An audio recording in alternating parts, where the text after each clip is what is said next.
컴퓨터공학은 부전공하고 지금 대학원에서 핵융합장치라고 있잖아요. 그 수소나 헬륨을 융합해서 에너지 만드는 그거를 가지고 연구를 했는데 인공지능을 이용해서 핵융합장치를 제어하는 이런 연구를 했습니다.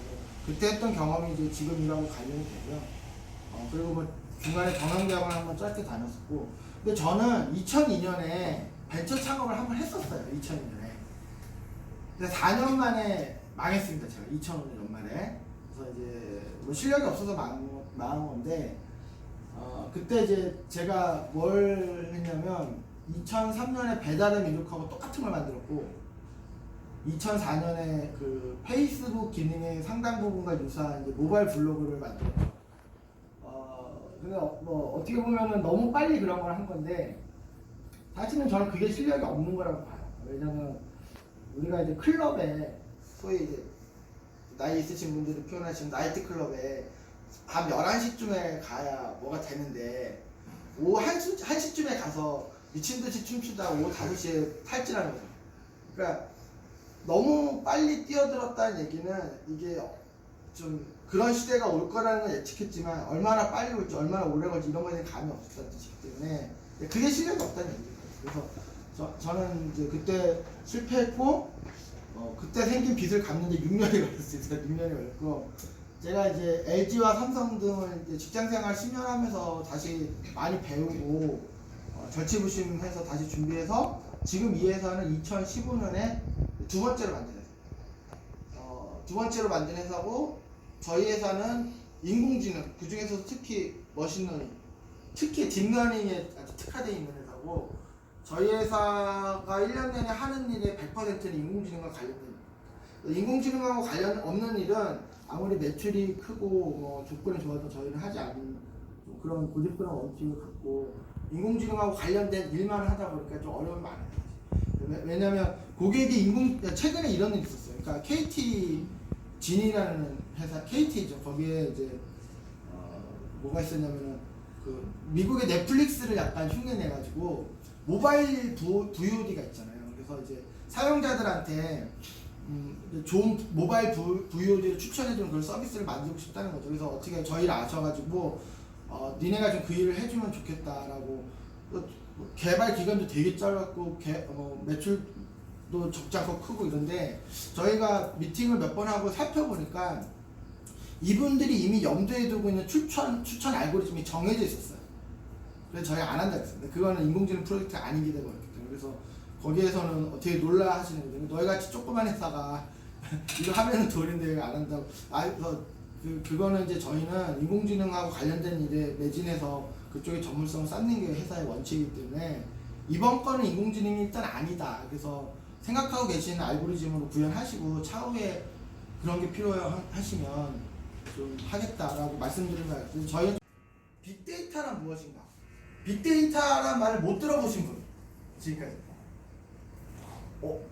정말 맡으신 분야에서 열심히 하고 계세요. 디자이너이기 때문에 그만큼 몰입해서 자기를 열심히 하고 있어요. 그러니까 좋습니다. 그래서 대부분 들어보셨잖아요. 빅데이터라는 게 여기 좀 잘 아시는 분이실 것 같아요. 이게 빅데이터라는 게 뭔가요? 생각하시기. 빅데이터는 많은 양의 정답입니다. 정답. 예. 이렇게 말씀하시면 100점 맞습니다. 100점 만점에 100점인데 저는 이제 100점 만점에 1000점이 되는 해석을 이제 말씀드리고 싶어요. 자, 넘어가시면 사실은 빅데이터의 정의가 뭔지를 찾아보시면 이렇게 많이 나와요. 뭐 위키피디아에도 나오고 가트너에도 나오고 이거는 제가 이제 대학 수업하고 있는 강의에 이분이 쓰시는 책을 제가 교재로 썼기 때문에 이런 얘기도 하나 넣어드리고 이렇게 이게 다 맞는 말이에요. 다 빅데이터 정의가 대충 읽어보면 다 맞는 말인데 이제 문제가 뭐냐면은 저는 빅데이터에 대한 교과서적인 사전적인 정의를 읽어보면 아무 느낌이 없다는 거예요. 뭘 어떻게 하라는 얘기지. 이건 뭐랑 똑같은 거냐면은 여기 돈이 안 중요한 분 없죠. 그렇죠. 다 정도의 차이지만 돈이 중요하시죠. 지금 뭐 네이버 국어사전에서 돈에 대해서 검색을 해보시면 정의가 이렇게 나와요. 사물의 가치를 나타내며 상품의 교환을 매개하고 재산 축적의 대상으로 사용하는 물건.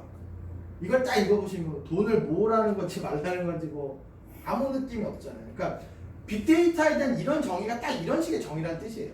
틀린 말은 하나도 없는데 뭘 어떻게 하라고 하는 그런 게 없다는 거예요. 돈 얘기가 다시 돌아오면 만약에 어떤 친구가 이번에 대학을 갓 졸업하고 사회에 나가요. 근데 돈이 뭔지 좀 알고 싶어. 근데 자기 대학교 선배 중에 5년 선배가 있어. 근데 이 5년 선배는 자기보다 5년 먼저 사회에 나갔겠죠? 그래서 뭐 결혼을 하려고 하는 과정에서 뭐 전세자금 모으려고 애도 먹어보고 결혼하는데 돈도 들고 애 낳아서 키우는데 돈 때문에 뭐 보내고 싶은 뭐 영어 유치원도 못 보내고 막 이런 애를 많이 먹은 거야 5년 정도. 근데 이번에 막 대학을 졸업한 후배가 그 선배를 찾아가서 선배님 돈이 뭡니까 이렇게 물어보면 그 선배가 깊은 한숨을 내쉬면서 돈이란 말이지 하고 주저리 막 떠들 거 아니에요. 그때 얘기해주는 돈에 대한 정의가 살아있는 정의입니다. 제가 지금부터 말씀드리는 내용이 그런 겁니다. 그러니까 저희 회사는 빅데이터 인공지능만으로 먹고 사는 거 5년째 하고 있는 회사이거든요. 저희가 실제로 겪어본 얘기를 드리는 거고, 다만 막 없는 얘기를 하면 안 되기 때문에 이 분야의 대가들이 하신 말씀을 근간으로 제가 좀 쉽게 바꿔서 실질적으로 어떤 의미인지를 지금부터 말씀을 드릴게요. 이것만 이해하셔도 정말 큰 도움이 되실 거예요. 자, 다음으로 가시면 저희가 인문학을 되게 중시해요. 왜냐하면 인공지능이라는 건 기술일 뿐이고 이건 결국 사람이 사람을 위해서 만드는 거기 때문에 인간이 이해하지 못하면 저는 쓸데없는 짓을 한다고 생각해서 저희가 실제로 저희 그 전 창원 멤버들은 뭐 제가 교육에 투자를 많이 하고 뭐 인문학 대학원에도 학교도 보내고 하는데 실제로 저희가 어제는 저희가 이제 매주 여기처럼 저희가 매주 목요일 오전에 세미나를 하거든요. 자유주제로 세미나를 서로 공유하는데 어저께는 저희가 그 세종문화회관 미술관에 가서 야수파 걸작전을 다 보고 왔어요. 거기 뭐 드랭, 뭐 마티스 뭐 이런 거가. 그래서 좀 저희가 중시합니다 그런 거. 그래서 좀 그런 데 가시는 않은데 여기에도 이제 그런 데 그래서 넣은 거죠. 여기 보면은 이제 디에고 벨라스케스라고 하는 분이 그리신 그림이에요. 1650년 시녀들이라는 그림이죠. 이 그림이 보신 분들 많죠. 이 그림이 실제보다는 제가 좀 밝기를 올렸어요. 실제로 좀 어두워요. 이 그림이 일부러 좀 올렸습니다. 근데 이 그림이 되게 잘 그려진 그림이기 때문에 특히 구도적으로 등장인물들의 구도가 한국 독창적이잖아요. 후대 미술가들이 이 그림을 이제 이 벨라스케스를 존경하는 차원에서 패러디를 많이 했어요. 하여튼 그만큼 유명한 그림인데, 자 일단 이걸 보시고 제가 퀴즈를 낼 건데 뭐냐면 여러분들의 관찰력을 테스트하고 싶은 거예요. 관찰력을. 그래서 제가 어떤 개수를 여쭤볼게요. 개수 몇 개냐 이렇게. 이걸 한번 보세요 지금. 자, 잘 보이시죠? 그러면 제가 첫 번째 문제를 한번 드릴게요. 답. 이 그림에 나오는 사람은 모두 몇 명이었을까요? 찍으시면 돼요. 10명? 정답인 것 같은데? 앞에 한번 가볼까요? 자, 이 사람, 이거 사람 아니죠? 술 먹으면 이렇게 되는 사람 있죠? 근데 하나, 둘, 셋, 넷, 다, 일곱, 여덟, 아홉, 맞네요. 여기까지 하면 9이라고도 맞는 건데, 이 2명이 더 있죠. 거울에 비친, 사실 이 2명이 여기 있는 거죠. 벨라스케스한테 그림을 의뢰한 사람인데, 거울에 비친. 정답입니다. 박수 한번 주세요. 그래, 팀장님이시네. 이분은 이제 매 관찰력을 가지고 계시기 때문에 서비스 몇 장. 예, 업무 중에 딴짓을 하셔야 돼요. 자, 그러면은 제가 좀 더 어려운 문제 드릴게요. 아직 좀 더 어려운 문제 드릴게요. 아까 거보다 좀 더 높은 수준의 관찰력이 필요해요. 이걸 맞추시면 한 10초만 보세요. 10초만. 부담되는데. 자, 다음 페이지. 자, 그림 안에 화가가 있었어요. 그 사람 벨라스케스였겠죠. 이 사람이 그리려고 하는 그림은 대상은 몇 명이었을까요? 벨라스케스가 보고 그리려고 하는 대상. 2명? 4명? 2명, 4명. 예, 2명. 앞으로 한번 가보겠습니다. 그 안에 답이 있는 것 같아요. 자, 이 사람의 눈의 각도가 이제 뒤를 보지 못하니까 대충 사람 시야가 이 정도 되죠. 그러면은 이 사람 시야에 이 둘은 확실히 있는 것 같고, 이 사람까지 있다고 봐도 되고, 뭐 여기까지 있다고 봐도 되죠. 둘이라고 하셔도 맞는 거고, 뭐 5명 해도 이 둘은 아니겠죠.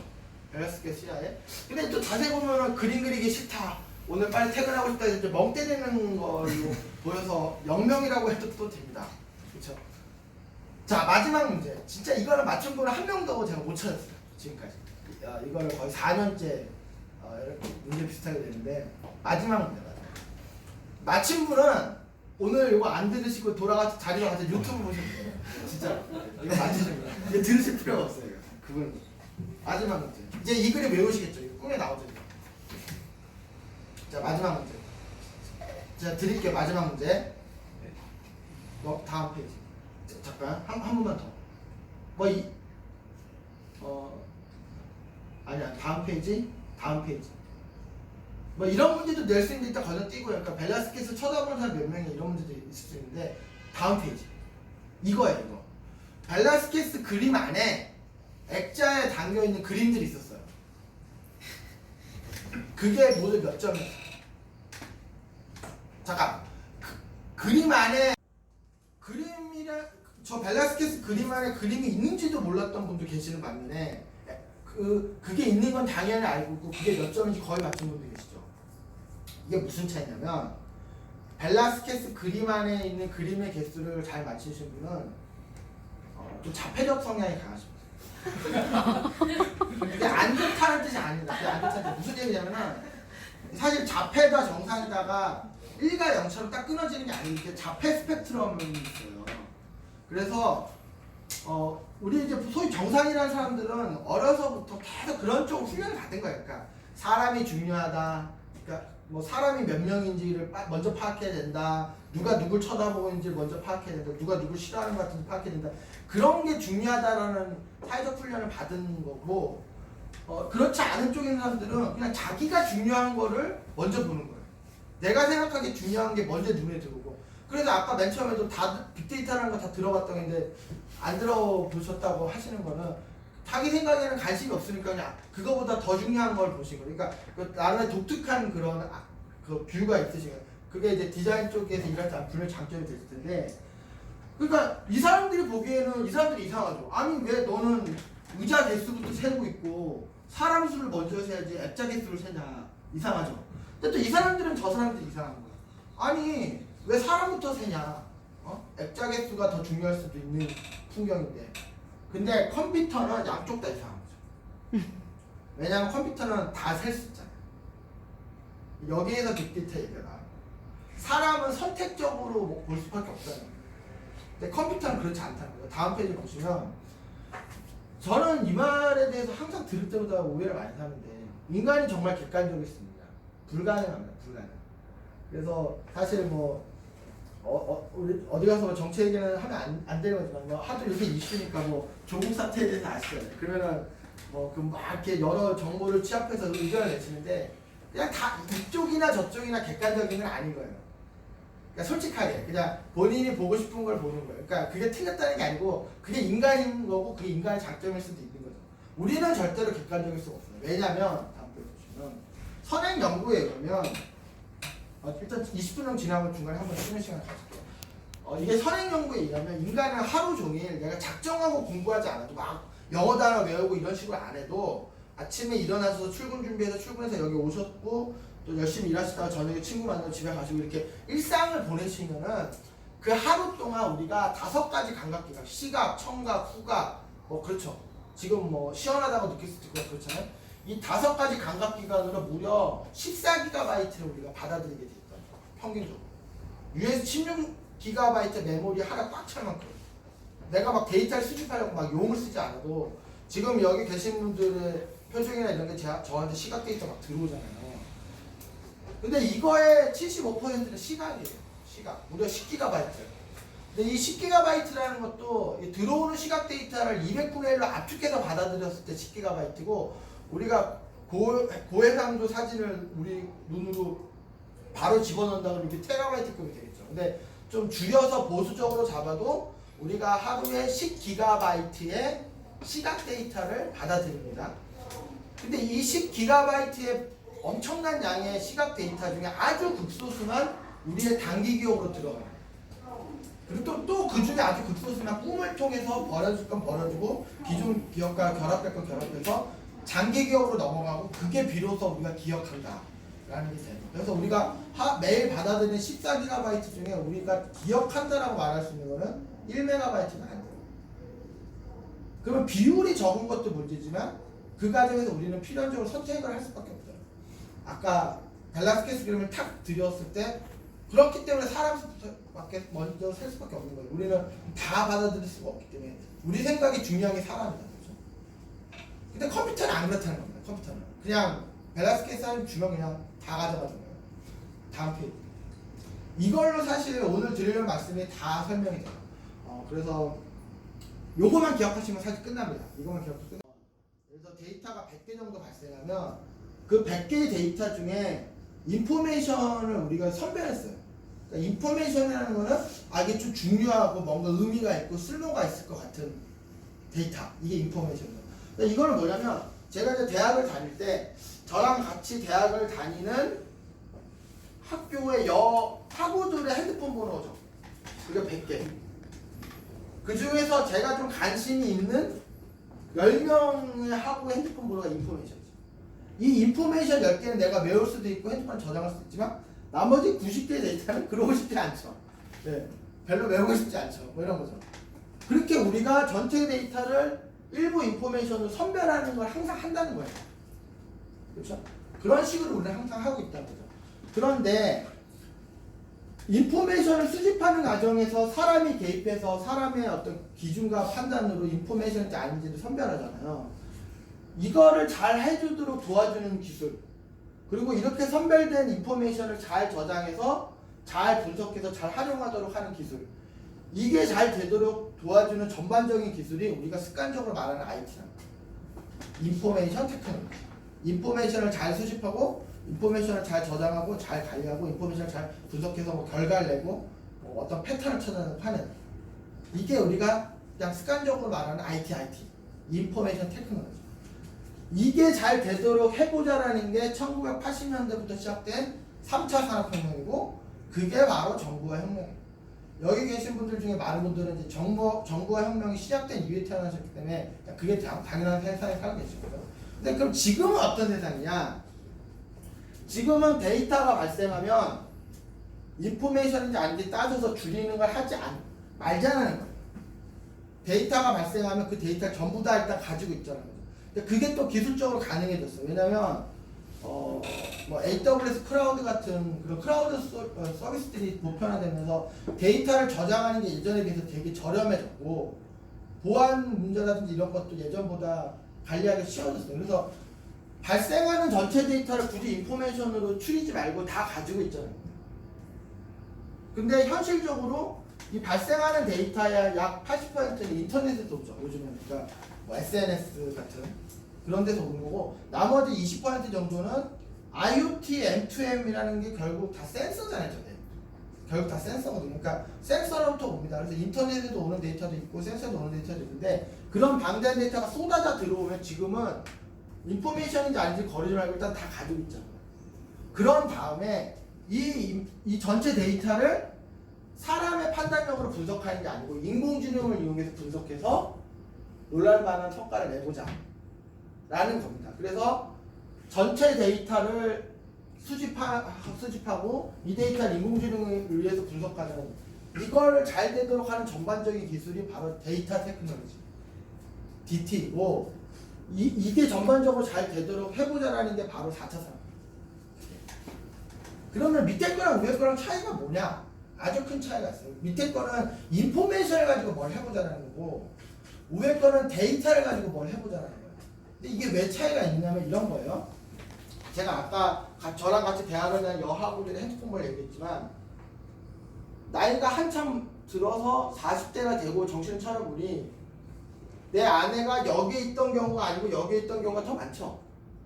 사실. 그러니까 내가 인포메이션이라고 생각한 그 안에서 어떤 결과가 있거나 중요한 메시지가 있는 경우도 있지만 나는 인포메이션이 아니라고 생각한 곳에서 생각지도 못한 뭐가 있는 경우가 되게 많더라는 거예요.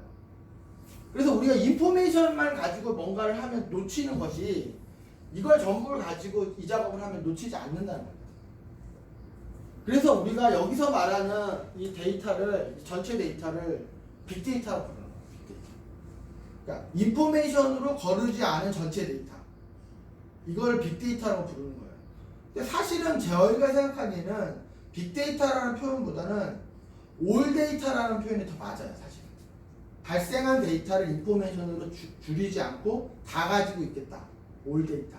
그럼 제가 두 가지 예를 들게요. 하나는 우리나라 고등학교 학생들이 한 뭐 50만 명 있어요.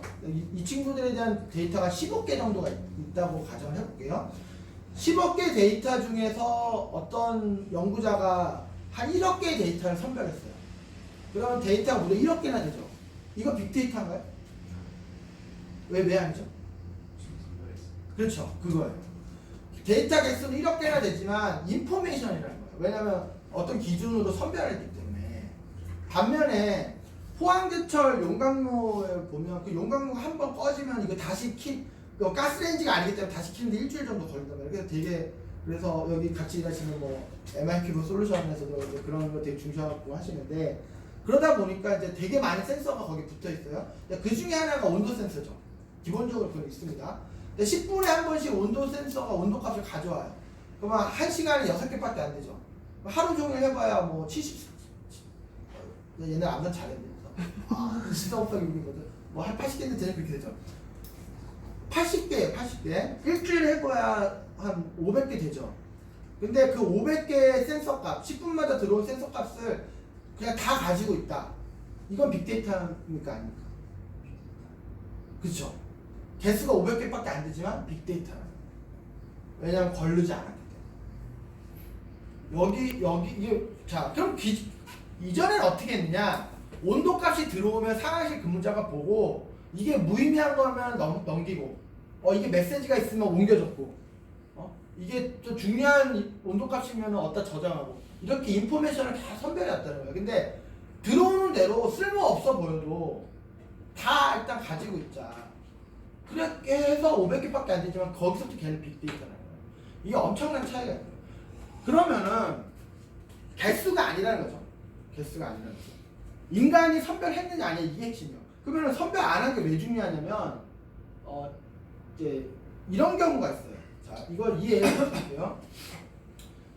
여기 혹시 경마에 관심 있으신 분 있으시면 공식적으로 얘기를 안 할 수도 있지만, 그 미국의 아메리칸 팔로아라고 하는 경주마가 있었어요. 이 말이 되게 이제 재작년에 미국의 3대 경마 메이저 대회를 섰거나 동시에 38년 만에 그 일을 해낸 말이에요. 되게 유명 말인데, 그 말이 이제 경주마로서 은퇴하고 뭐 시수말로서 활동하고 그런다고 하는데, 이 말이 어떻게 발견됐는지를 이제 설명드리면 이해가 되실 거예요. 이런 거예요. 그 전에는 이제 마주들이 말을 살 거 아니에요. 태어난 지 한 2달, 3달 된 말을 사서 얘를 키우는 거죠. 그래서 얘가 한 3살, 4살 됐을 때 경주마라서 얘가 되게 잘 달리고 경주대 보냈을 때 1등하고 하면 좋은 거잖아요. 그러니까 어렸을 때 앞으로 잘 될 것 같은 말을 사야 되는 거예요. 여러분들이 예를 들어 한 10억씩 있어요, 지금. 말을 사야 돼. 태어난 지 2-3달 된 말을 사시면 돼요. 어떤 기준으로 말을 보실 거예요? 만약에 내 돈이 그 정도 있고 어린 말을 사겠다. 건강, 그쵸? 좋습니다. 네. 가리킴. 좋죠. 롱다리는 좋죠. 네, 저 같은 사람들은 안 좋은 소식입니다. 네. 또 어떤 느낌? 뿌리. 좋습니다. 혈통, 그쵸? 혈통. 아주 좋습니다. 이거 다 맞는 거예요, 이게. 왜냐면 부모가 경주마라서 유명한 아빠 엄마가 유명했으면 자녀도 그럴 거 아니야. 아무 유전이라는 게 있으니까. 그러니까 보기에 건강이 좋아 보이면 아무래도 커서도 잘할 거 아니야. 다리가 크고 막 체격이 좋고 그럴 거 아니야. 근데 그건 다 인포메이션이야. 지금 우리가 얘기하는 그런 것들이 틀렸다는 게 아니고, 그거는 사람이 생각해낼 수 있는 인포메이션이야. 근데 어떤 빅데이터 연구가가 뭘 했냐면, 이 사람이 그렇게 남들 다 알고 있는 기준으로 말을 고르면 남들하고 똑같은 판단을 하니까 나는 좀 다른 관점을 찾아보겠다고 해가지고, 여기에 있을 만한 데이터가 아닌 여기에 있을 만한 데이터로 앞으로 이 말이 잘 말인지 아닌지를 예측하는 걸 한번 찾아보겠다고 해서 거의 인생을 바친 거예요, 이분이. 근데 이 사람은 처음에 어떤 가설을 세웠냐면, 말의 코평수가 크면 어른이 돼서 잘 달릴 것이다. 왜냐면 코평수가 크면 공기가 많이 들어가잖아. 그러니까 배기량이 자동차로 치면 뭐 스피통이 큰 거죠. 좀 그럴듯하죠. 그걸로 한 2년 연구했는데 결론은 아무 상관이 없다. 말의 코평수하고 말이 잘 달린 거하고. 그 짓을 하고 있는 것도 참 대단하죠. 근데 그 다음에 여러 가지 시행착오 끝에 이 사람이 뭘 생각했냐면 심장이 클수록 그건 조금 그럴듯하죠. 마라토너들이 심장 크다고 하잖아요. 심장이 클수록 얘가 어른이 돼서 잘 달 것 같다. 해봤더니 이게 문제가 있어요. 뭐냐면 심장이 진짜 기능적으로 튼튼해서 큰 애들도 있지만 말단 비대증 같은 병적으로 큰 애들이 많은 거예요. 그래서 이 사람이 좌절하다가 거기서 굴하지 않고 계속 연구하다가 뭘 찾아냈냐면 비장이라고 하는 장기 중에 하나죠. 그거 어디 있는지 모르겠는데 비장이라는 게 있다고 해요. 비장도 크고 심장도 크면 그건 진짜다. 그러니까 그게 무슨 뜻이냐면 비장은 사실 말이 달리는 거에는 직접적으로 아무 영향을 끼치지 않아요. 하지만 비장도 크고 심장도 크다는 거는 오장육부가 전체적으로 다 튼튼하게 발달해 있는 상황에서 심장이 큰 거기 때문에 심장만 병적으로 큰 케이스가 아니라는 거예요. 그래서 이 지표가 높은 말은 진짜 어른이 돼서 말을 잘 타고 그 상관관계가 매우 강력하다는 걸 찾아냈어요. 그래서 이 사람이 그걸 알아내고 아메리칸 팔로라는 말이 어렸을 때 이제 되게 그래도 이 말이 그 부모가 혈통이 있긴 했어요. 그래가지고 이 말을 이제 마주가 가지고 있다가 이 말이 한 6개월 정도 됐을 때 그냥 어떤 사람한테 2억에 판 거예요. 오전에. 근데 그러고 나서 점심 때 아까 그런 연구를 한 사람이 그 말을 판 마주한테 가서 그 말의 비장 심장 비율이 상위 0.00001%인데 왜 파셨냐고. 그래 앞으로 되게 잘 될 말이다. 근데 그 마주가 들어보니까 재밌는 거야. 뭐 비장 얘기를 하고 심장 크게 얘기하고 하니까 어차피 그 사람은 돈이 많은 사람이니까 그래? 너 그렇게 확신해? 알았어. 그러면 내가 그 말 다시 사드릴게. 오후에 그 말을 다시 5억 원에 되샀어요. 그러니까 오전에 2억에 사간 사람은 반나절 만에 그냥 3억을 번 거죠. 근데 그 말이 어른이 돼서 그렇게 된 거예요. 38년 만에 세계대회 동시에 석관을 말이 된 거예요. 비장의 크기, 코의 평수, 심장 크기는 데이터라는 거예요. 여기 있는 게 아니라는 거죠. 그러니까 우리가 어떤 진리가 진실이 여기 있는 경우도 있지만 여기 있는 경우도 많다는 거예요. 알파고가 그런 사례죠. 여기 있는 게 뭐죠? 바둑의 정석. 그런 것, 뭐 기본기, 규칙.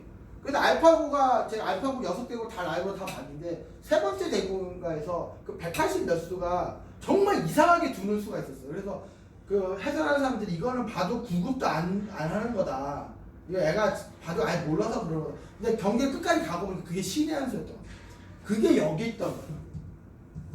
우리가 살다 보면 그런 경우가 많죠. 연인 간에도 상대방의 말만 생각하면은 그게 인포메이션이니까 이별의 징후를 못 느끼는데 아주 미묘한 뭐 동작의 변화라든지 데이터다 데이터. 그걸 캐치하면 미리 손을 쓰는데 그걸 캐치 못하면 왜 그러니 이렇게 되는 거죠. 그러면 이제 답이 없는 거죠. 그러니까 그래서 우리가 올 데이터 즉 빅데이터를 가지고 뭔가를 해야 되는데 그 다음 문제는 뭐냐면 이 올 데이터 즉 빅데이터를 인간의 판단력으로 분석하는 데 한계가 있어요. 그러니까 인간의 해석 또는 통계적인 방법으로 두 가지 이유 때문에 안 되는데 첫째는 얘보다는 양이 너무 많죠.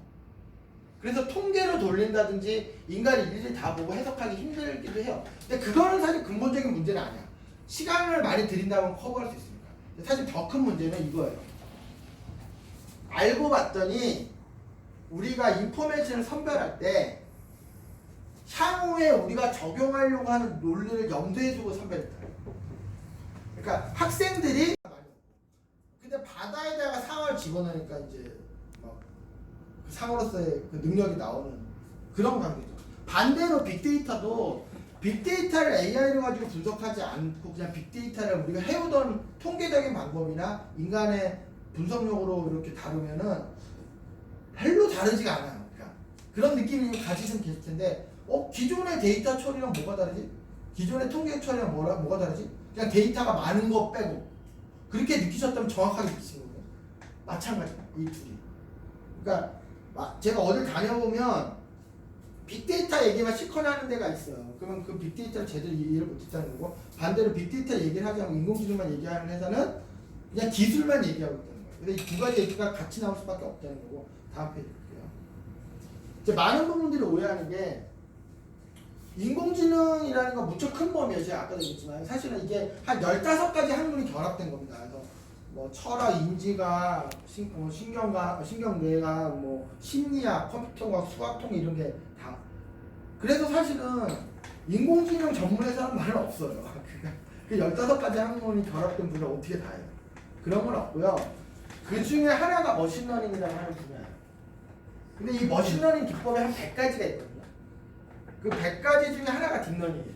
저희 회사 이걸 전문적으로 하는데 그래서 이제 딥러닝은 머신러닝인 거고 머신러닝은 인공지능인 거죠. 이게 좀 혼재돼서 얘기가 되거든요. 저는 근데 오늘 이 시간에 머신러닝 같이 봤습니다. 자, 요걸 좀 보여드리고 실시간 가도 될 것 같은데 이거죠. 우리가 AI라고 하면은 그 불러가지고 너무 거창하게 생각하시는 경우가 있는데 여기 보시면 이제 구글에서 AI 익스페리먼트라고 검색하시면 서비스가 나와요. 그래서 구글이 AI 가지고 지금 연습하고 있고 테스트하고 있는 것들이 쭉 나옵니다. 그래서 밑에 좀 내려보시면 제가 뭘 권하냐면 요거 왼쪽. 지금은 시간 가도 안 할 텐데 이거 지금 누르지 마요. 이거 들어가 보시면 뭐가 있냐면 여러분들이 뭐 마우스로 그림을 그리면 인공지능에 맞추는 뭐 그런 게 있어요. 그래서 그러니까 개념적인 얘기 백날 듣는 것보다 실체를 보시는 게 중요하니까 이것도 한번 권하고요. 그 다음에 두 번째 닫지 말고 이거는 뭐냐면 딥드림 제너레이터라고 해서 이런 거예요. 여기 하나 밑에 가볼까요? 자 밑에 뭐 이런 이거 지금 좀 여기 딥 스타일 이걸 눌러볼까요? 잠깐만요. 백. 지금 이게 아니고 잠깐 맨 위로. 그냥 이걸로 할게 이거. 이게 뭐냐면 이 원본 사진이 있어요. 근데 이런 풍의 그림을 줘요. 그 인공지능이 얘를 가지고 이런 풍으로 바꾼 거예요. 그러니까 우리가 이제 인공지능으로 뭐 그림을 이식하는 경우가 자꾸 얘기하는데 반대도 가능하다는 거예요. 그래서 인공지능이 그림을 그리거나 작곡을 하거나 실제로 그렇게 하고 있는데 이런 사례들 여기서 회원가입하시고 돈 안 받으니까 해보시면 이제 이런 거 해볼 수 있어요. 그 다음에 다음 페이지. 이거는 이제 우리가 좀 기술적으로 좀 관심 있는 분은 우리가 이제 딥러닝이라고 하면 결국 뉴럴 네트워크가 발전한 게 딥러닝인데 뉴럴 네트워크 이렇게 생겼거든요. 근데 이거를 실제 막 코딩을 해보는 건 되게 부담스럽다. 근데 여기에서 뭐 장난하듯이 이거 한번 클릭해 보면 이렇게 뭐 레이어도 늘리고 이거 클릭하면 뭐 노드도 늘리고 해서 여기 이거 런 누르면 이거를 이제 분류해낸 거죠. 이런 그래서 실제 이제 그런 이거 플레이그라운드거든요. 그러니까 딥러닝은 어떻게 돌아가는지를 연습을 여기 하실 수가 있고 그다음 지금 여기 이분이 로그인이 돼. 예. 마크가 로그인 되어 계시네요. 죄송합니다. 근데 이게 이런 거예요. 이미 여러분들 인공지능을 쓰고 있다는 거예요. 자, 마크 사진이 여기 계시는 제가 이거 여기서 검색 하나만 해도 될까요? 자전거 이렇게 자전거. 상관없어. 자전거. 네. 자전거라고.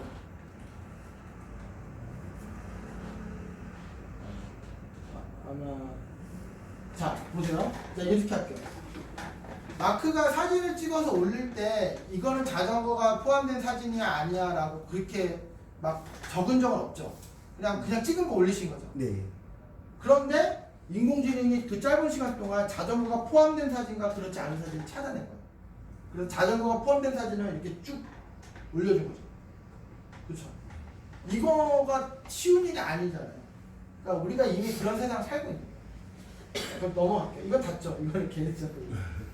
이게 누가 로그인되어 있는지 몰라요. 그 다음에 이 사람 걸 볼게요. 이 사람 보시면 이분이 누구냐면 딥마인드 CEO죠. 그러니까 알파고 만든. 그러니까 구글이 딥마인드를 인수했죠. 그래서 아시죠? 자, 이걸 일단 재생을 해볼게요. 거기 소리 컴퓨터에 우측하다는. Now, and there's more gradations here of the agent getting better, the system getting better. So this is like 100 games. So just 100 games, and you can see again here, the system is pretty terrible, 인공지능으로 but 훈련시키는 you 거예요. can probably convince 처음에 yourself 잘 that maybe it's 못하죠. starting to get the hang of the fact that it should move the bat 300번 towards 정도 the ball. 훈련시키면 Now this is after 300 이게 games, 놓치진 so 않죠. it's now hitting the ball back pretty consistently, and it's almost never missing. So it's about as good as the best humans can be at this game. And then we thought that's pretty cool. What would happen 근데 if 계속 we just 훈련시키면 the machine playing 어떤 일이 the 벌어져요? game for a couple more hundred games? And this amazing thing 한쪽 happens. 벽을 What 뚫어서 happens is 저를 the 집어넣어. optimal strategy was the big and then send the ball. 이 you 게임을 know, 만든 the 사람도 legal 저런 거는 accuracy 있을 거라는 round the back. 생각이 멈췄죠. So it's a set. 자, 이게 보세요. 이게 되게 의미가 있어요. 자, 뭐냐면, 자, 이 흐름을 아시면, 아, 이게 무슨, 이런 건데, 이 딥마인드 CEO가 이 벽돌 깨기 게임을 인공지능으로 이렇게 성능을 내는 걸 보고, 구글이 이거 하나 보고 인수한 거예요. 이 회사 매출이 단돈 10만 원도 없는데, 이거 하나 보고 인수했고, 지금 딥마인드가 뭐 엄청나게 유명하잖아요. 뭐 알파고도 했고. 그런데 구글이 대단한 거냐면 딥마인드가 매년 10억 달러씩 손실을 보고 있어요. 지금. 우리나라 돈은 1조 이상. 근데 앞으로 구글은 계속 그 돈을 투자할 예정이에요. 그래서 당장의 돈을 버는 것보다 미래를 보고 지금 이렇게 투자를 하고 있는 건데, 이 딥마인드 CEO가 왜 하필 벽돌 깨기 게임을 가지고 저 작업을 했냐면, 그걸 저는 알겠어요. 벽돌 깨기 게임을 누가 만든지 아세요? 여러분들 그 사람이 만든 핸드폰 쓰고 있는 사람인데, 스티븐 잡스하고 워즈니악이 만든. 스티븐 잡스하고 워즈니악이 아타리라고 하는 게임 회사가 있었는데, 그 아타리라는 게임 회사가 형편없는 게임을 너무 많이 양산해서 미국의 게임 산업을 붕괴시킨 원인이긴 한데, 그 회사의 신입사원들이었어요. 스티븐 잡스가 기획을 하고 워즈니악이 지금 아까 보신 벽돌 게임 개발해서 그 히트를 친 거예요. 그래서 이 둘이 자신감을 얻고 그 회사를 뛰쳐나와서 차린 회사가 애플이에요. 애플이 뭐 했는지 다 아실 거고. 근데 이 사람의 메시지는 뭐냐면, 잡스 당신이 대단한 일을 하신 거 맞는데 놓친 게 있다. 인공지능이다. 내가 그걸 마저 해주겠다고 해서 이 게임을 한 거예요. 그래서 구글이 그 메시지를 이해하고 인수를 한 건데, 이 게임을 이걸 보시면 인공지능이 처음에는 뭘 잘 못하죠. 자, 그 다음 걸 보여드릴게요. 자, 이건 뭐냐면 이거 들어보세요. 인공지능으로 춤추는 거를 훈련시키는 거예요. 저렇게 춤추면 이제 술 많이 먹은 사람밖에 안 돼요. 클럽 가서 이렇게 추면 쫓겨나죠. 아저씨 다음에서 이렇게. 근데 다음 거 보여드릴게요. 다음 거는 그래도 한 몇 시간 훈련시킨 거예요. 이거 좀 아까보다 낫죠? 다리도 떨고 저 왜 떨죠? 저처럼 아까보다 낫죠? 자, 이런 식이에요. 자, 인공지능이라는 게 뭐냐면 처음부터 막 똑똑하고 능력 있는 게 아니고 처음에 막 되게 엉성한데, 훈련 데이터, 즉 빅데이터를 계속 집어넣고 훈련시키면 점점 나아진다. 다음 것까지 보여드릴게요. 이것까지 보여드리고 싶게요. 자, 이걸 보세요. 이게 뭐 하는 거냐면, 이거 트세요. 그네를 타는 법을 인공지능으로 훈련시키는 거예요. 이 사람은 우리가 생각하기에 이렇게 타면 되겠다 싶은 방식으로 타는 거고, 이거는 랜덤하게 타는 거예요. 미친 거죠, 저거. 경찰 신고. 저 빨간색이 현재 인공지능이에요. 제자리에서 저러고 있죠. 근데 그 다음에 어떻게 하냐면, 어쨌든 갔다가 왔다가 돌아올 텐데 이 사이클을 하나의 왕복 주기를 보고 32단계로 나눠요. 그런 다음에 각각을 이렇게 나눕니다. 그리고 각각의 단계를 1과 0으로 나눠요. 1을 일어서겠다는 뜻이고 0을 안겠다는 뜻이에요. 그래서 만약 전부 1이라는 얘기는 처음부터 끝까지 계속 서 있겠다는 뜻이고, 전부 0은 계속 앉아있겠다는 뜻이에요. 이렇게 되면 좀 서 있다 좀 앉겠다는 뜻이에요. 이렇게 한 다음에 1과 0을 랜덤하게 줘요. 그리고 64명을 준비해서 1령 1령을 주는 거예요. 그래서 그 1령 1령에서 타봐! 그러면 되게 이상하죠? 얘는 그냥 제자리에 있고,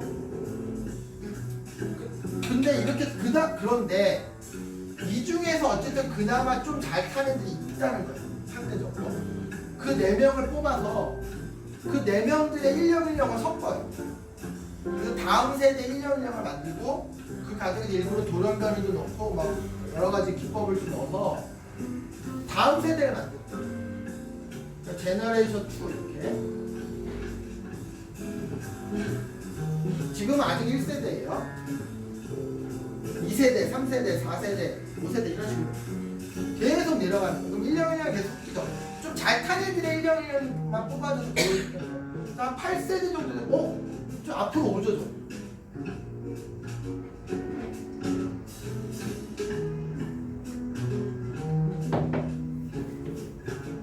한 17세대 정도 가면 어느 정도 수령을 합니다. 그래서 꽤 올라갔어. 그래서 이 정도 되면 이제 딱 스톱을 하고 가장 잘 탄 놈의 1년 1년을 뽑아냅니다.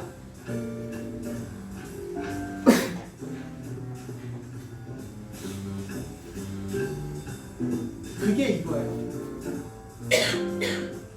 실제로 저렇게 그네를 타면 무릎이 남아나지 않겠죠. 하지만 본인이 무릎 건강에 자신 있다면 저렇게 타면 가장 높이 올라가요. 이게 어떤 논리적인 흐름을 가지고 저렇게 타자가 아니잖아요. 운동 역학으로 저렇게 타자는 게 아니잖아요. 그러니까 사례, 빅데이터, 훈련 데이터 이걸 가지고 인공지능을 훈련시켜서 저런 결과를 만드는 거예요. 멈추고 처음에는 되게 엉성하고 엉망이지만 인간보다 못하지만 인내심을 갖고 그 단계를 계속 밟아주면 알파고가 2세대가 커져있는 것처럼 그걸 할 수 있다는 거예요. 그러면 요 정도만 일단 말씀드리고 10분간 씻고 네, 11시 10분에 가시죠.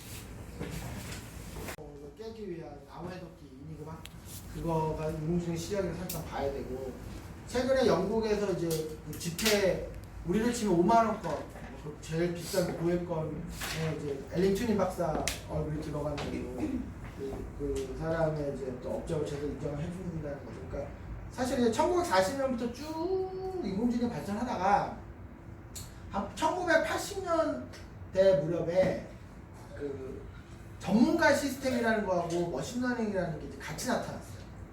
근데 전문가 시스템이 훨씬 더 잘 나갔습니다. 80년대. 전문가 시스템의 대표적인 게 IBM의 왓슨이죠. 들어보셨을 거예요. 그래서 제퍼디라고 하는 퀴즈쇼에 나가서 우승도 하고 체스 세계 챔피언도 꺾고 그게 전문가 시스템이에요.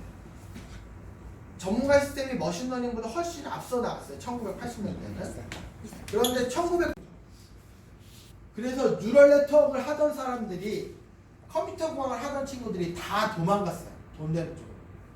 근데 그 2003년, 4년, 5년, 6년 그 무렵에 이거를 버리자고 끝까지 물고 늘어진 사람들이 핵물리학자들. 저처럼 핵융합 장치나 선 입자가속기 이런 거 하던 사람들은 왜냐면 뉴럴 네트워크가 아니면 못 푸는 문제가 있었어요. 그래서 이게 성능적으로 사망 선고를 받은 거 알지만 이미 그러니까 뭐 비유를 두자면 누가 이렇게 죽은 거야. 심폐소생술을 막 했는데 뭐 뚜 이렇게 된 거야. 그래서 사람들이 안 되겠다. 그래서 다 간 거야. 근데 어느 미련한 사람들이 이거를 10년 동안 한 거야. 10년 동안 이 짓을. 그때 좀비처럼 살아난 거야 지금. 그 당시에 그걸 했던 사람들이 핵물리학자인데 최근에는 아마 보직이 바뀌셨는데 마이크로소프트의 그 비숍이라고 하는 딥러닝 담당 최고 임원이 핵물리학자예요. 컴퓨터학자. 이 사람들이 그거를 붙들고 늘어지다가 뉴럴 네트워크의 암흑기가 10년 정도 갔어요. 2004년 5년부터 2014년 15년까지. 근데 그게 그 10년의 암흑기를 이겨내고 알파고 이벤트를 통해서 세상에 다시 부활한 거예요. 그런데 이름을 바꿔서 딥러닝으로 신분 세탁을 한 거죠. 근데 컴퓨터 분야에서는 이런 일이 흔합니다. 유비쿼터스 많이 들어보셨죠? 엄청난 기대를 줬는데 아무 일도 안 벌어졌잖아요. 그게 지금 이름을 바꿨죠. IoT, M2M. 같은 거예요, 같은 거. 그리고 그런 거 맞죠? 옛날에 분산 컴퓨팅 뭐 이런 거. 기대감을 많이 줬는데 뭐 이름 바꿨죠. 클라우드 컴퓨팅. 그러니까 어떤 개념이 기대감을 많이 주다가 실망감을 주면 잊혀졌다가 여러 문제를 극복하고 창시 개명해서 다시 나옵니다. 그래서 뉴럴 네트워크를 옛날에 했던 사람들은 야 이거 뉴럴 네트워크잖아 이렇게 되는 거예요.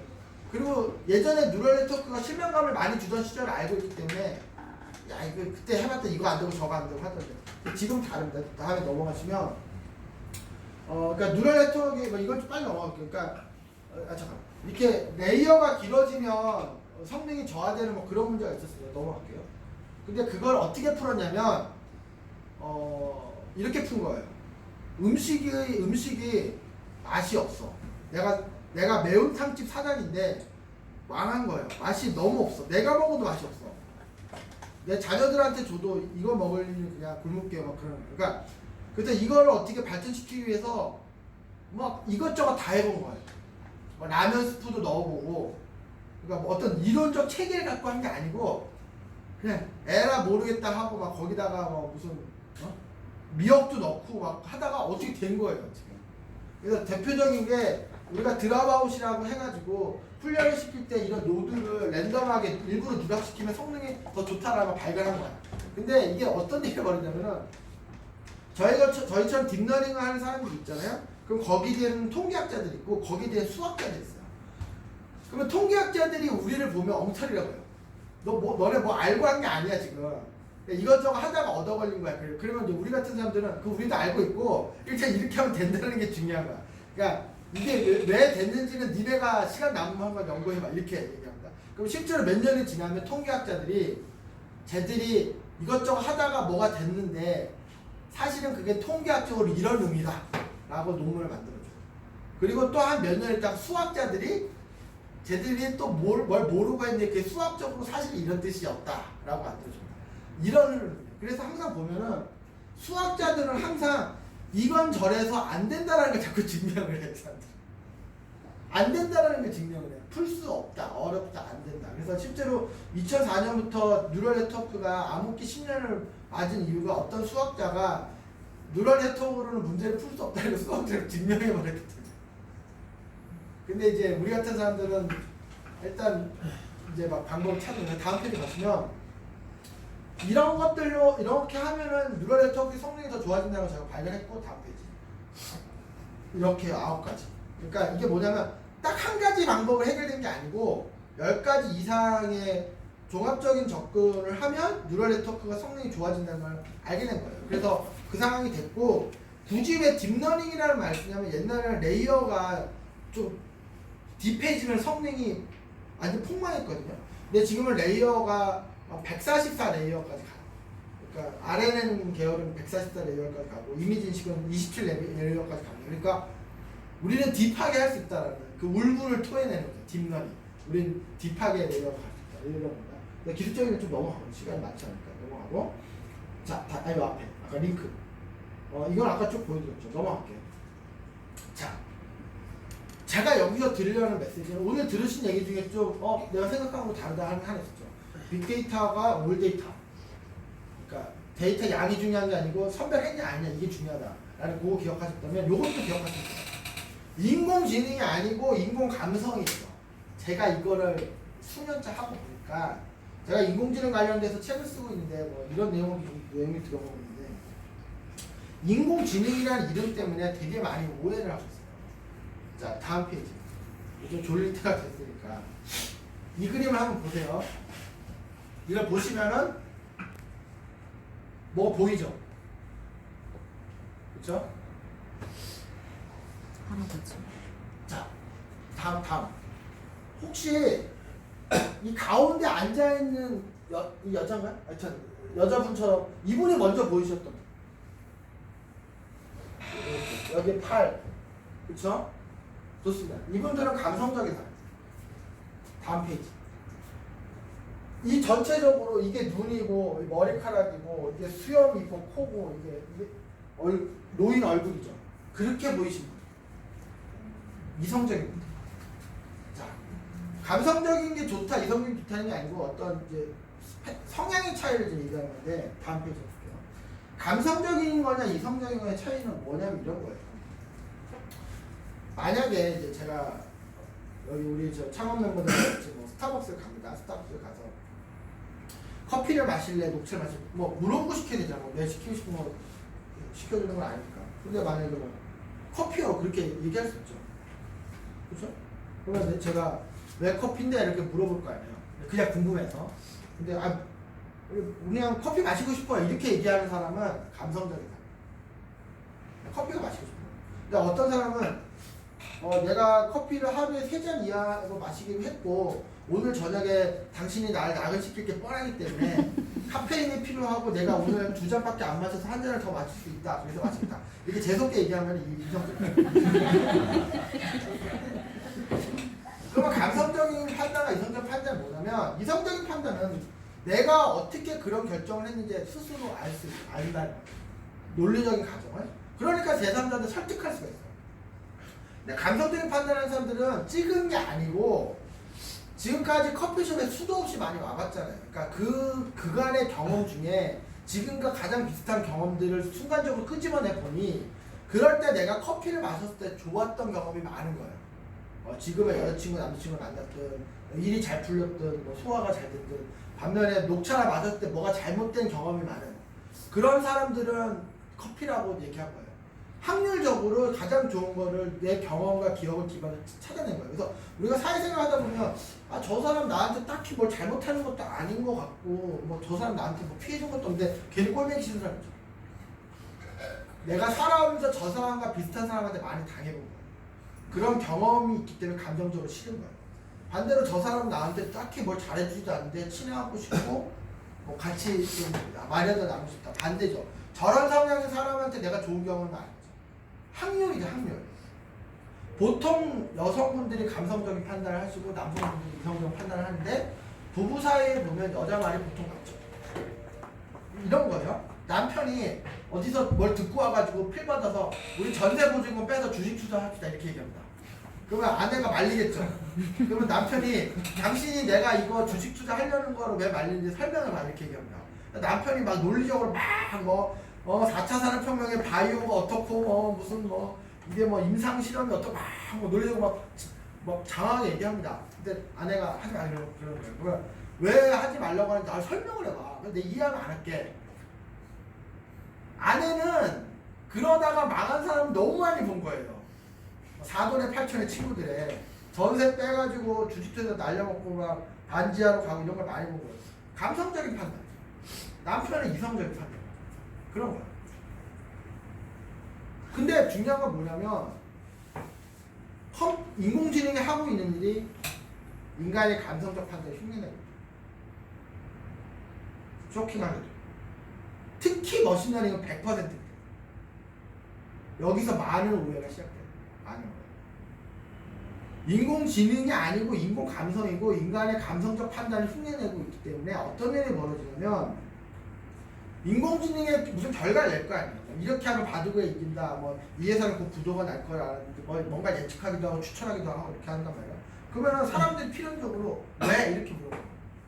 그럼 인공지능은 답변을 못하는 게 정상이에요. 그렇죠? 왜냐면 이성적으로 프로세스를 밟아서 그런 결론을 낼 게 아니니까.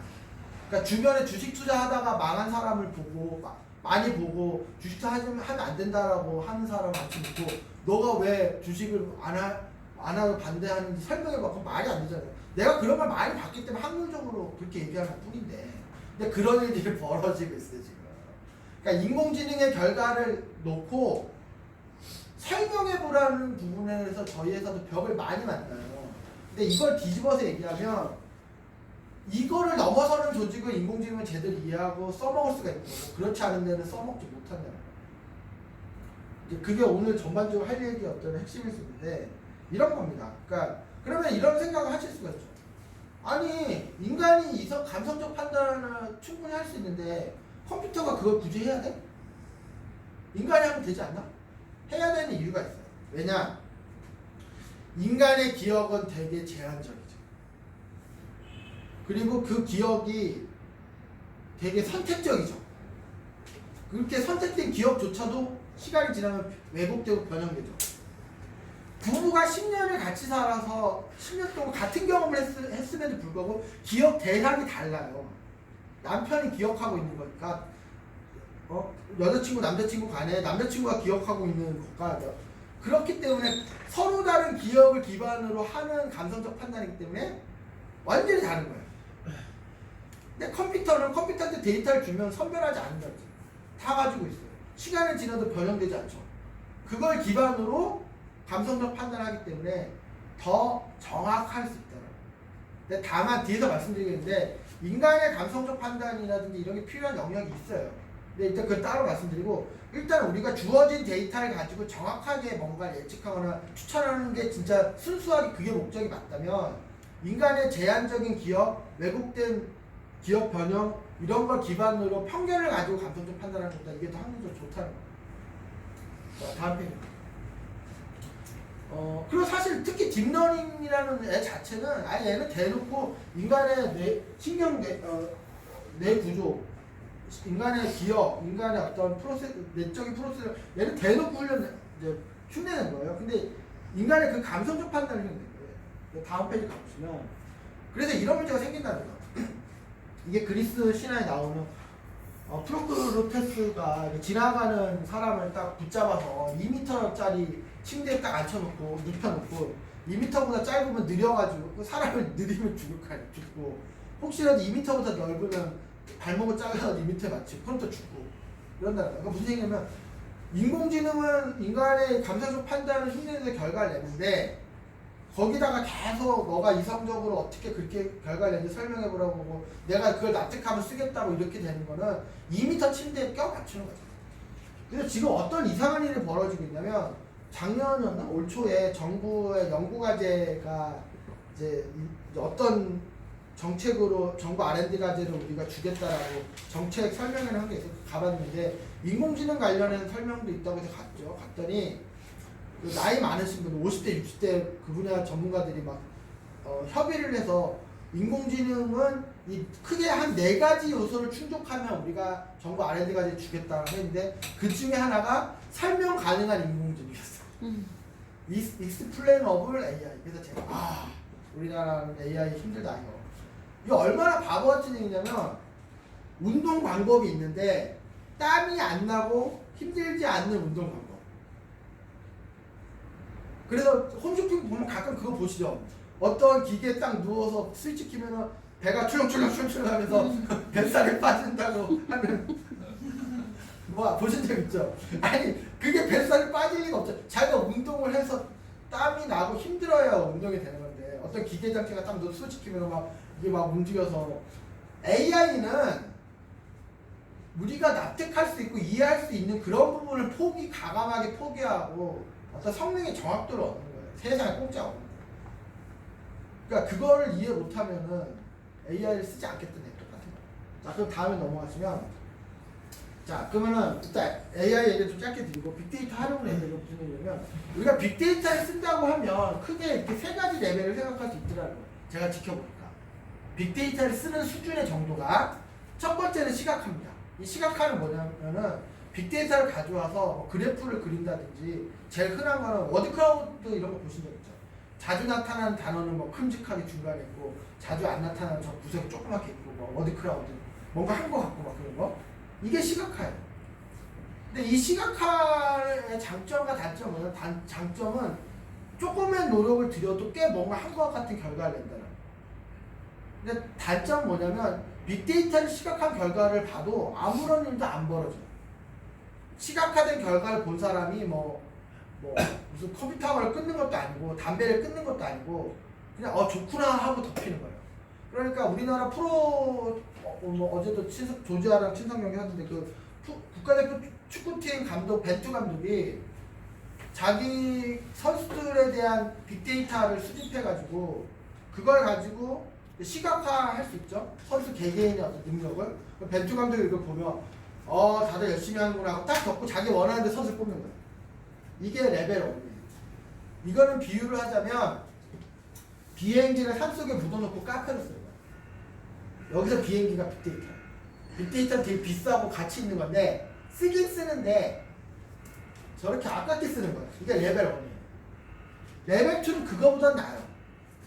어떻게 하는 거냐면 전문가가 어떤 판단을 하는데 참고할 수 있도록 빅데이터가 제공되는 거예요. 그래서 예를 들면 벤투 감독이 선수를 뽑아야 되잖아요. 근데 이 사람이 좋은 선수, 우리 팀이 월드컵에서 잘할 수 있는 선수를 뽑는데 참고할 만한 빅데이터를 잘 뽑아서 정리해서 벤투 감독한테 줘요. 그러면 벤투 감독이 그걸 잘 읽어보고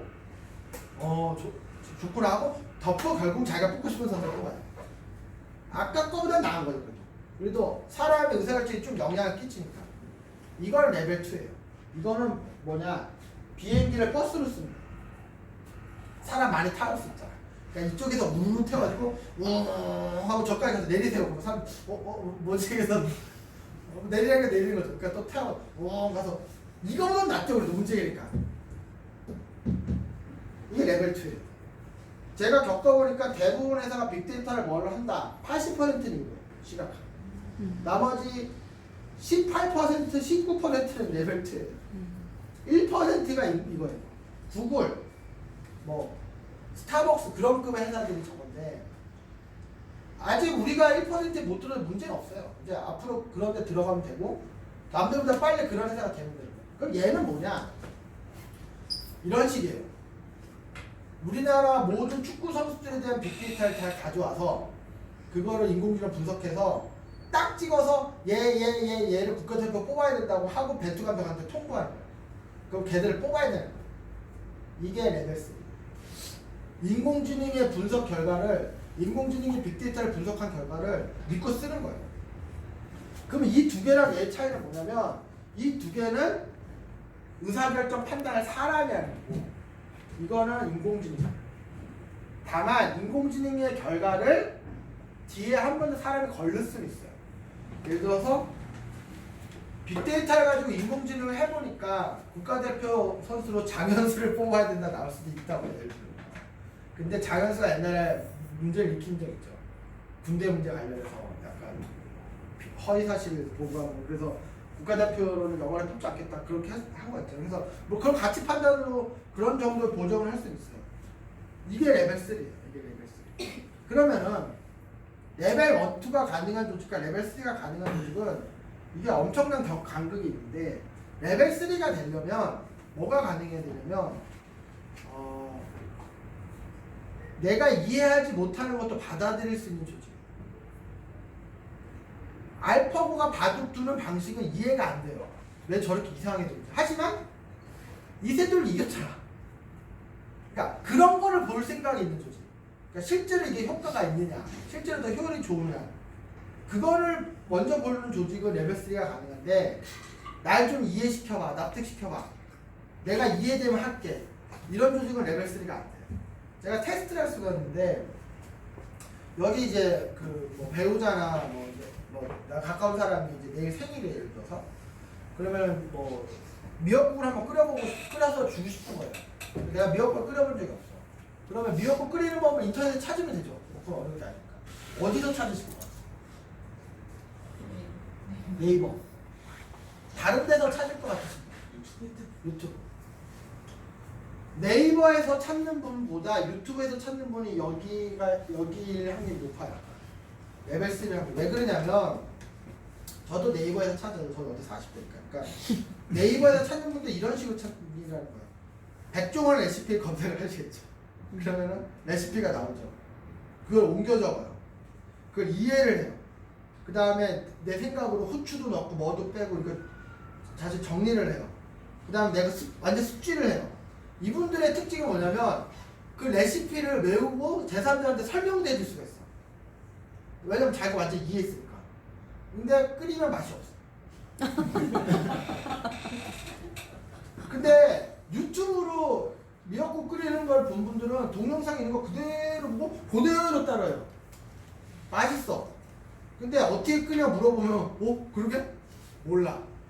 설명을 못해. 왜냐면 자기가 이성적으로 이해해서 끓이는 게 아니기 때문에 그냥 보고 그대로 따라하는 거예요. 그게 레벨 3. 아깝게 레벨 1, 2. 내 걸로 만들어서 내가 이해하면 하겠다라는 게 그 과정에서 많은 걸 놓친다는 거예요. 그래서 우리가 모델 한현민 씨가 모델 워킹을 유튜브로 배웠다. 우리 세대였으면은 최소한 책으로 배웠을 거예요. 그러니까 유튜브에 나오는 유명한 모델들의 워킹 그냥 가감없이 그대로 따라하는 거예요. 자, 우리가 만약에 그럴 일이 앞으로 계시면 안 되겠지만 병원에 갔어요. 근데 이제 병원 의사가 난데없이 아유 죄송한데 웃으면서 얘기합니다. 대장암 말기라고 해요. 그럼 40대 이상은 왜요? 내가 열심히 살았는데 나 건강관리도 잘했고 뭐 술 담배도 안 하고 그랬는데 왜요? 그거부터 물어보고 그리고 당신이 어떤 논리적인 과정을 거쳐서 나한테 말기암 성과를 설명해 보셔 뭐 이렇게 얘기한다. 근데 20대 이하는 그럼 어떻게 해야 돼? 이렇게 얘기하는 거야. 사고방식이 다른 거야. 그러니까 40대 이상은 내가 이해하고 그래야 뭐가 되지만 그 밑에 세대는 이게 더 좋은 게 맞다면 그건 중요해요. 이게 더 좋은 게 맞다면 수용하겠다. 그러니까 40대 이상이 20대 이하를 보면 말이 좀 짧아. 40대 이상은 저는 좀 말이 길죠. 좀. 뭐 글을 쓰면 뭐 그러니까 회복에 뭐 이래서 어쩌고 조금 길죠. 근데 20대 이하는 뭐 좋은 거죠. 좋다 싫다. 그러니까 사실은 그런 사고방식이 인공지능을 잘 쓰기에 더 좋은 사고방식. 우리가 보통 뭐 빅데이터를 소스를 수집하고 구축하고 뭐 이런 전체적인 일을 하는데 여기까지는 순추 전국 시대가 끝났어요.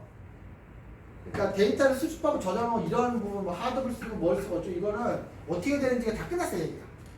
여기 얘기가 다 끝났고 다만 이거 빅데이터를 어떻게 분석하고 활용하느냐에 대해서는 이건 영원히 답이 없고 또 우리가 창의성을 요하는 거고 뭐 고객의 상황, 비즈니스 상황에서 계속 고민을 해야 되는 거고 우리가 이제 또 단가 소프트가 프론트엔드에 강한 회사이시니까 이런 쪽에 관심을 가지시면 또 상당히 저희 같은 회사를 활용하시면 하실 수 있는 게 많으실 거다. 그래서 넘어갈게요. 그래서 보면 이렇게 넘어가면 예전에는 기업의 부도 확률을 통계를 이용해서 이렇게 예측하기도 했어요. 근데 머신러닝 기법 중에 이건 소프트 벡터 머신이라는 기법인데 이런 방법으로 좀 더 잘 예측하기도 했고 최근에는 딥러닝을 이용하면 훨씬 더 정확하게 예측하더라고요. 근데 어떤 일이 있냐면은 그 트럼프 대통령이 그 자기 트위터에다가 제너럴 모터스라는 자동차 회사에 대해서 좀 안 좋은 의미의 한 문장을 딱 쓰니까 GM의 주가가 10% 이상 폭락을 했단 말이죠. 근데 기존의 통계 모델로는 그런 거를 잡아낼 수가 없어요. SNS에 대통령이 한 줄 언급한 거 가지고 통계 모델에서 어떻게 안 되잖아요. 근데 이런 머신러닝, 딥러닝이 좀 그런 거에 강하다는 그런 좀 비정형적이고 좀 규칙적이지 않은 데이터의 메시지를 캐치해내는 그런 거에 강합니다. 넘어갈게요.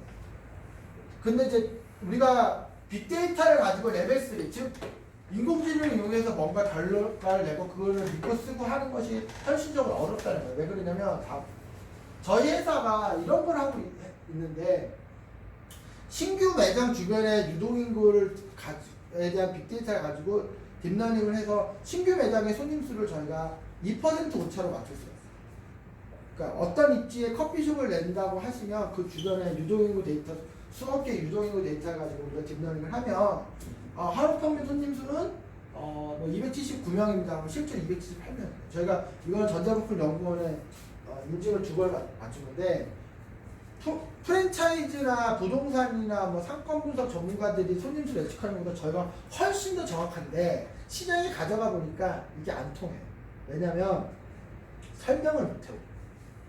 그러니까 왜 30명인지 우리는 설명을 못해요.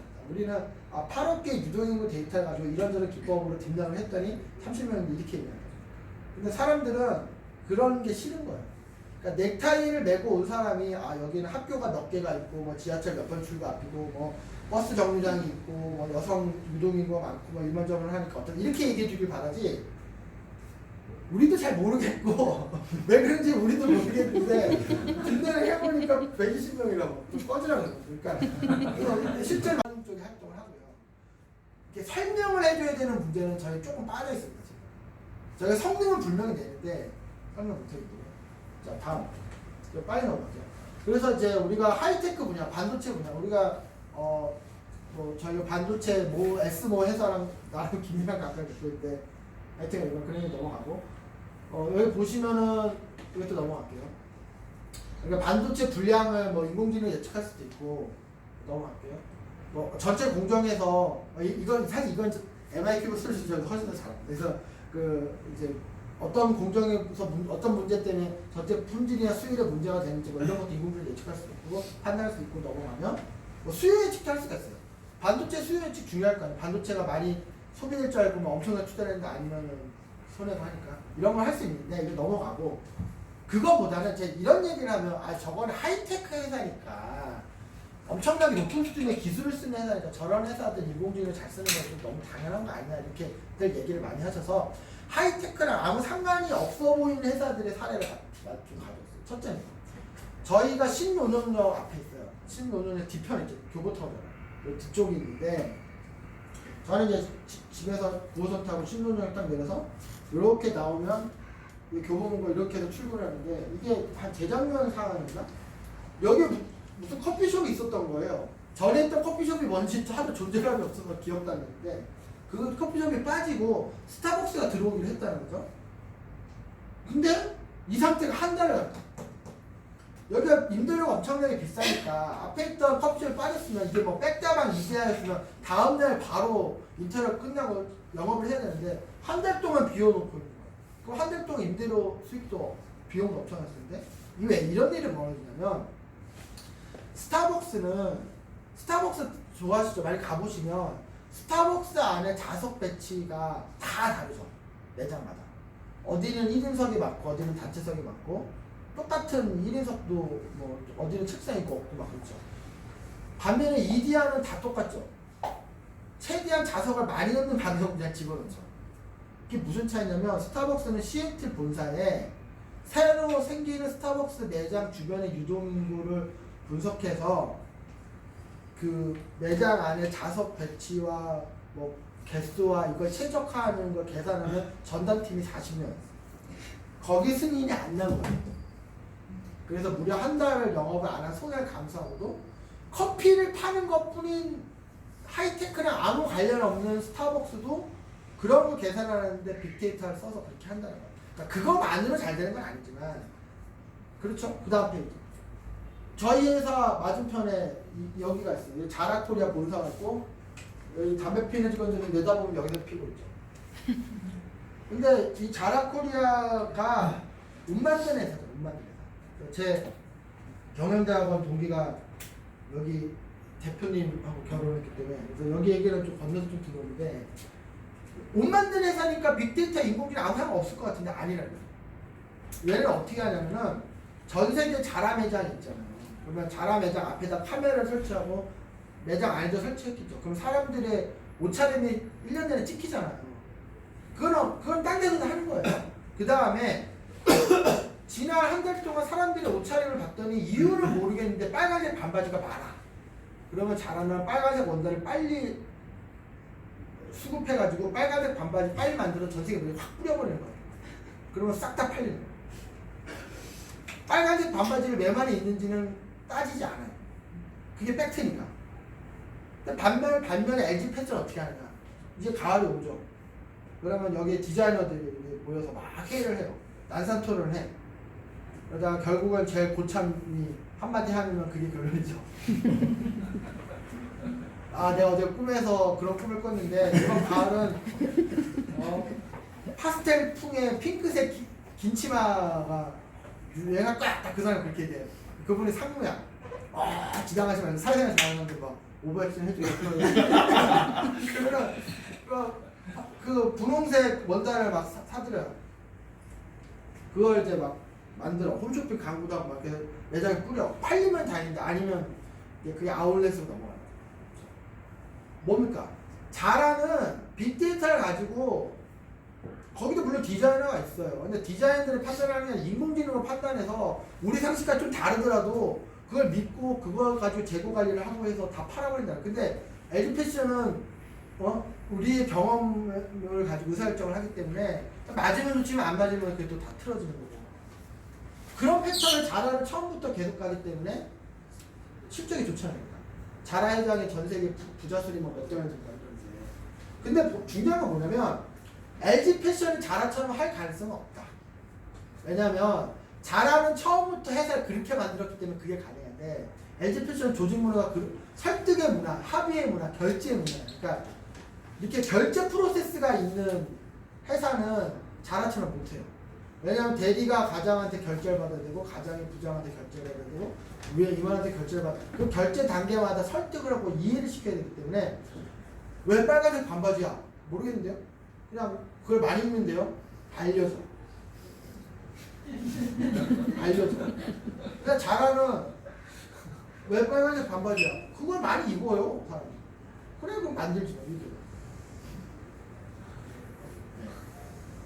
그래서 저희가 저희도 말만 이렇게 하고 우리에서 그런 회사가 되니까 저희가 최근에 저희가 이제 주력 분야가 스포츠 분야가 한 축이 있고 뭐 유동인구 쪽이 한 축이 있는데 자율 프로젝트를 저희가 만들어서 지금 8월인가 한 6월부터 그걸 하고 있는데 우리 창업 멤버들한테 본인이 관심 있어하는 쪽으로 기획을 하되 스포츠 쪽은 유동인구 쪽으로 나한테는 절대 얘기하지 말고 9월 마지막 주에 그걸 발표할 거고 하고 내가 코멘트도 안 하고 평가도 안 하고 수정도 안 할 테니까 하고 싶은 그 기획 그대로 내년 2월까지 개발을 해보고 그 프로젝트는 매출이 한 푼도 안 나도 된다. 그리고 그거 하는데 필요한 돈은 내가 어떻게 조달해 주니까 내년 2월까지 해보고 괜찮으면 프로젝트 계속하고 아니면 그만하자 라고 지금 해서 뭐 하고 있죠? 예, 하고 있어요. 예. 근데 내가 가끔 가면 뭐 이렇게 급히 숨기고 막 그래. 그래서 난 이제 뭘 기억하고 있는지 몰라야지. 근데 뭐 있겠죠. 그래서 그러니까 이제 그렇게 되고 싶은 거예요, 저희가. 그러니까 막 제가 이해하고 막 그거 아니야 그거 빼 그러고 막 이렇게. 그러면 에듀케이션. 자 넘어갈게요.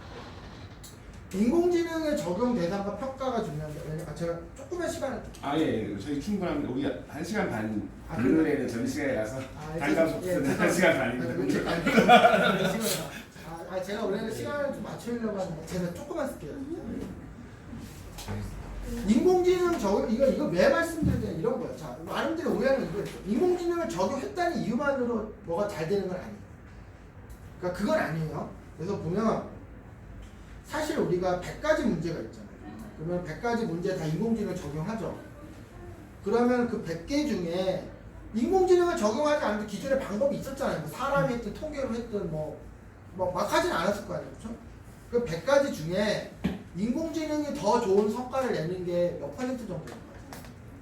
이렇게 찍어서 100가지 문제를 인공지능으로 지금 우리가 예를 들자면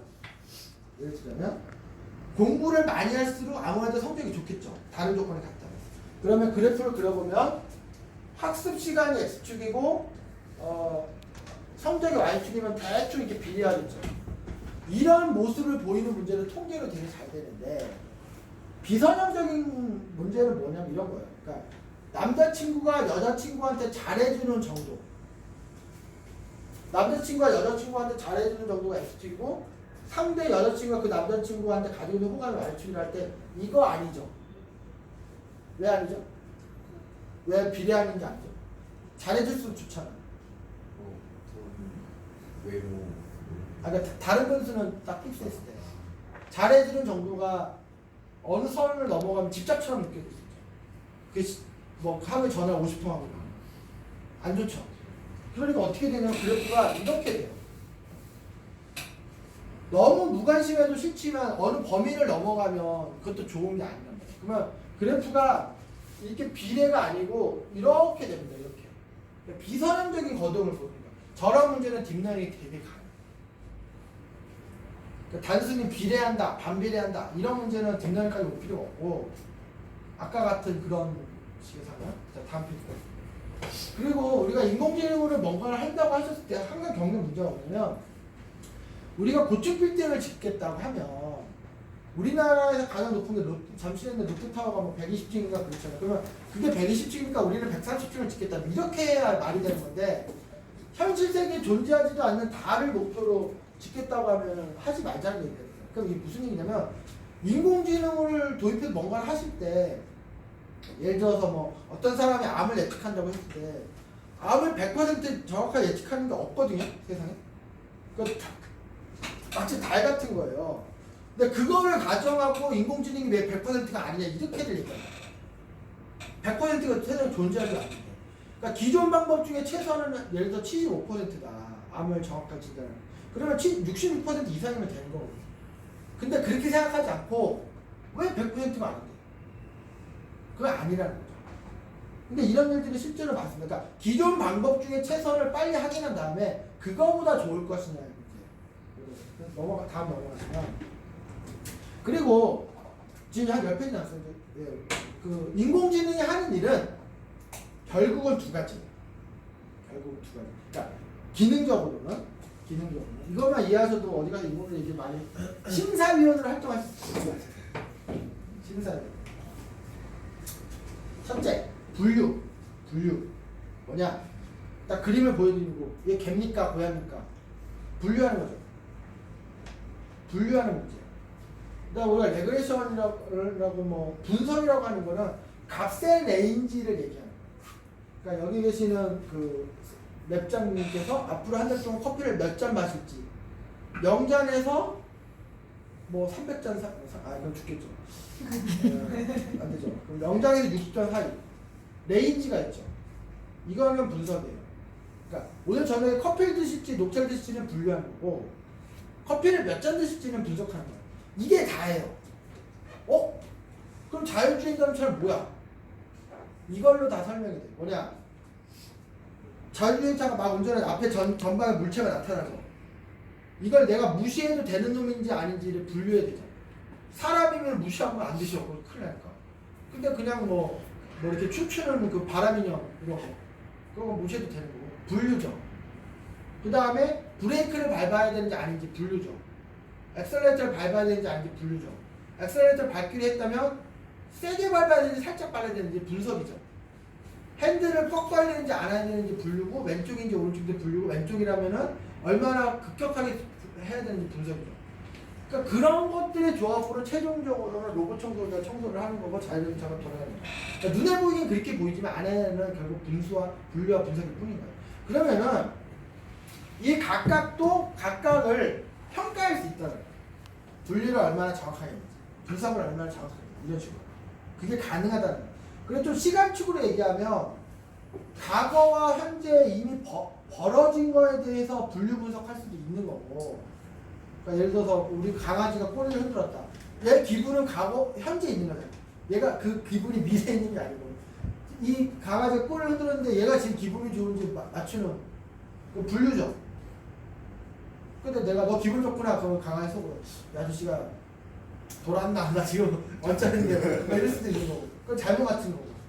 근데 또 인공지능이 사실은 여기에도 강점이 있지만 여기에 더 강점이 있어요. 미래 벌어질 일에 대해서 분류하거나 분석할 수 있고 그거는 평가가 가능하다는 거예요. 왜냐면 실제 우리 그렇게 하고 있잖아요. 내일의 날씨를 예측해 놓고 하루가 지나면 그 예측이 맞아야 틀린지 확인할 수 있으니까 이런 식으로 이게 답니다. 이게 단데 우리가 비즈니스적으로는 아마존 회장이 말씀하시기를 돈이 되는 거는 인공지능을 하는 일 중에 돈이 되는 거는 딱 두 개다. 예측, 추천. 예측은 미래에 발생할 일에 대해서 예측하는 거. 예측과 추천. 근데 예측은 좀 어려워요. 왜냐? 맞았다 틀렸다는 게 너무 드러나. 추천은 정말 쉽습니다. 추천이 틀렸다는 말은 들어본 적이 없어요. 해주면 되거든요. 그래서 저희가 프로젝트를 할 때 어떻게든 추천으로 몰아요. 그래야 우리가 쉽거든. 예측으로 가면 거의 이제 그러니까 견적의 레인지가 예측 문제는 아이디 여기 있고 추천 여기 있고 그러니까 추천은 맞았다 틀렸다가 없기 때문에 해주면 되는 거예요. 근데 예측은 이제 맞고 틀리고 있는 거죠. 다음 페이지 가면 잠깐 앞페이지 분석의 경우에는 우리가 성능을 어떻게 측정하냐면 RMSE나 RA 같은 걸로 측정을 해요. 그거는 뭐냐면 실제로는 커피를 70잔 드셨는데 우리가 65잔을 예측했으면 5잔의 오차가 있죠.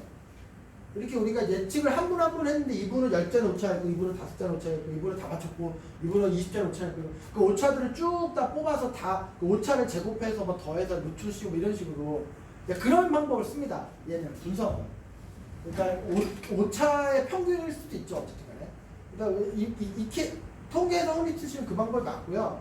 근데 사실은 이거보다는 보통 이게 문제예요. 왜냐면 분석은 70점 드시는 분한테 71점 드실 거라고 했다고 해서 큰 문제는 아니잖아요. 한 잔 틀리니까.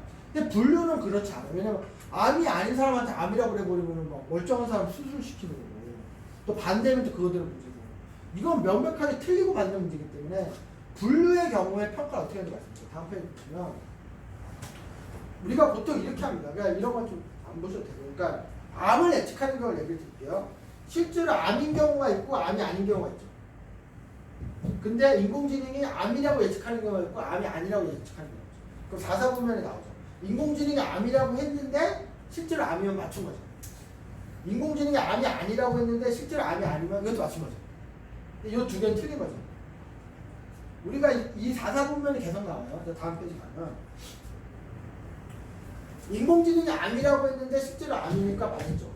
트루, 그러니까 포지티브 트루, 그러니까 트루가 맞았다는 얘기고 포지티브하게, 그러니까 암이라고 예측하는 게 포지티브, 하여튼 뭐 그런 겁니다. 이렇게 되는데 우리가 대중적으로는 인공지능의 성능을 액큐러시라고 하는 지표를 써요. 그러니까 뭐냐면 이 네 가지를 다 더한 케이스에서 맞춘 게 A하고 D잖아요. 그러면 이게 액큐러시죠. 그러니까 전체 케이스 1000개 중에 이게 맞춘 거고 이게 맞춘 거니까 저게 만약에 990개면 정확도가 99%예요. 근데 실제 개발할 입장에서 이 지표를 쓰진 않습니다. 왜 그러냐면 이 지표에 문제가 있어요. 만약에 내가 암을 맞추는 인공지능 프로그램을 만드는데 액큐러시를 높이고 싶다면 아주 쉬운 방법이 있어요. 아주 쉬운 방법이 있어요. 액큐러시를 엄청나게 높일 수 있어요. 힌트를 드리면 암에 잘 안 걸리죠. 좀 아실 것 같은데 우리 인공지능이 만들려는 인공지능이 어떤 방향으로 결과를 내면 될지 이제 아시는 분이죠. 무조건 암이 아니라고 하면 돼요. 그러면 왜냐면 이 케이스는 얼마 없거든. 그러니까 가감하게 A를 버리고 주구장창 암이 아니라고 하면은 이게 훨씬 케이스가 많으니까 암인 사람이 뭐 1%도 안 됐다. 그러면 액큐러시는 99%야. 쓸모없는 인공지능. 암이 보통 잘 안 걸린다는 걸 알고 의도적으로 주구장창 무조건 암이 아니야 덕담을 해버리면 액큐러시 99%. 와, 쓸모없는 인공지능. 그리고 그렇게 하지 않고 다음 페이지 가시면 우리가 어떻게 하냐면 지표를 이렇게 뽑습니다. TPR은 뭐냐면 넘어갈게요. 이것도 넘어가고 결론부터 말씀드리면 이런 방법을 써요. 그러니까 정밀도 재현율이라는 걸 쓰는데 정밀도라는 건 뭐냐면 암이라고 예측을 한 경우 중에서 진짜 암인 경우가 보여요. 인공지능이 암이라고 100번 얘기했는데 그 100번 중에 80번이 진짜 암이야. 그러면 정밀도가 80%예요. 재현율, 리콜은 반대로 실제로 암인 환자가 1000명이 있었는데 그 1000명 중에 우리가 900명을 놓치지 않고 암을 예측해준다. 이게 재현율이에요. 이 두 가지가 다른 의미예요. 그러니까 정밀도는 암이 아닌 사람한테 암이라고 하면은 쓸데없이 수술을 해버리고 멀쩡한 위를 잘라내고 막 입원을 시키고 몇 천만 원 이렇게 되니까 잘못 얘기하면 안 돼 라고 하는 문제는 정밀도로 가요. 근데 재현율은 어떤 케이스냐면 예를 들어서 인공지능이 서울시에 있는 순찰차한테 서울 전진역의 시스템을 이용해서 범죄 확률이 높은 데를 뭐 마치 마이너리티 리포트 영화처럼 예측을 해요. 거기 가봐! 라고 예측을 해요. 근데 갔더니 아무 일도 없어. 아무 상관 없잖아요. 뭐 그게 큰 문제 아니죠. 뭐 경찰관이 허탕치는 게 문제죠. 오히려 실제 범죄 현장을 안 놓치는 게 중요해요. 좀 허탕을 좀 몇 번 더 치더라도 실제 범죄 현장을 잘 예측해서 순찰차가 가서 범죄를 막고 범인을 잡는 게 중요하죠. 이런 문제는 리콜을 쓰는 거예요. 틀리면 안 되는 문제는 정밀도를 쓰고. 그래서 문제의 특성을 보고 자 그러면 우리 이제 반려견 같은 경우 반려견의 감정을 맞추는 문제가 틀리면 안 되는 건 아니죠. 그렇죠. 그러니까 반려견의 감정을 안 놓치는 게 더 중요할 수도 있죠. 뭐 외로움을 탄다든지 뭐 심심해한다든지 그런 거를 우리가 놓치지 않고 좀 하면 더 좋을 수. 뭐 그렇게 생각하신다면 리콜로 하는 거고. 내가 뭐 저기 예를 들어서 뭐 사장님 심기를 잘못 이해해서 망하는 건 안 된다. 이렇게 되면은 정밀도로 가죠. 하지만 이 두 개가 확실치 않으면 두 개를 같이 씁니다. 그게 F1 스코어. F1 스코어는 이 두 개의 조합 평균입니다. 그래서 보통 F1 스코어를 씁니다. 그래서 이게 뭐냐면 인공지능의 평가 지표로 액큐러시를 들고 오는 회사는 안 해봤던 것입니다. 최소한 리콜이 어떻고 정밀도가 어떻고 F1 스코어는 어떻고 이 얘기를 하고 있어야 해봤던 뜻이고 그리고 이 기준으로 인공지능을 평가했을 때 기존 방법을 방법보다 나은 경우가 많진 않다. 근데 기존 방법보다 나은 경우는 그런 문제여야 되고 또 충분한 투자를 해야 되고 그런 건 저희가 잘 안 해요. 넘어가시죠. 이제 거의 끝을 향해 가는데 효과적인 빅데이터 프로젝트가 되기 위해서는 다음. 여기 계신 분들 오늘 귀한 시간을 써가지고 이게 들으시면 뭔가 보람 있잖아요. 내가 시에 뒤떨어지지 않는구나. 이제 인공지능이 있고 뭐 가짜 상명을 먼저 알 것 같고 막 그렇잖아요. 근데 문제는 뭐냐면 그러고 말 것 같으면 이 2시간 반 동안 딱 업무를 하시는 게 더 나을 수 있어요. 우리가 자기계발서를 실컷 읽고 나면 마음의 위안이 막 생기잖아요. 부자 될 것 같고 막. 그 책을 덮고 아무 일도 안 하면 사실 그 시간에 만화책 보는 게 더 나은 거죠. 그러니까 이런 얘기를 막 들으셨잖아요. 무려 2시간 넘게. 그러면은 알고 계시는 거하고 일치하는 경우도 있죠. 제가 말씀드릴게요. 그런 경우는 확신을 갖고 뭐라도 해보시면 되고 생각하시는 경우하고 다르면 제가 말씀드린 걸 꼭 수용할 필요는 없고 본인의 생각을 유지해도 되고 바꿔도 되고 해서 그 다음에 중요한 건 액션인데 이게 TV도 보면 다큐멘터리 텔레비전이라든지 그런 내용들이 되게 많아요. 그리고 우리가 유튜브라든지 이런 사례도 찾아볼 수 있는 게 많고 뭐 그런 책도 많고 이렇게 막 뭐 거창하게 뭘 한다가 아니라 알아보고 물어보고 관심을 갖고 이제 이런 거를 하시면은 이제 그냥 자기 만족으로 끝나지 않는 그런 게 돼요. 근데 이제 여기에 20점에서 제가 무슨 말씀을 드리냐면 20년 전에 인터넷 기술이 세상을 막 98년, 99년 막 그렇게 막 이렇게 급격하게 바꿀 때 많은 사람들이 오해한 게 모든 사람들이 홈페이지를 만들어야 될 걸 할 줄 알아야 된다고 오해했고 메일 서버를 설정하고 막 이래야 된다고 생각했는데 뭐 라우터 세팅하는 방법을 알아야 된다고 생각했는데 사실 지나보니까 그건 아니에요. 그걸 몰라도 돼요. 인터넷 기술을 직접적으로 알아서 이렇게 그런 여기 계시는 분들처럼 그런 분들도 있지만 대부분의 사람들 그렇게까지 몰라도 돼요. 다만 인터넷이 무슨 의미고 이걸 어떻게 써먹을 수가 있고 이걸 세상이 어떻게 바뀌는지 이해하시는 분들은 한 발자국 앞서간 거죠. 지금도 똑같은 거예요. 인공지능 기술 자체는 저희 같은 해석하면 돼요.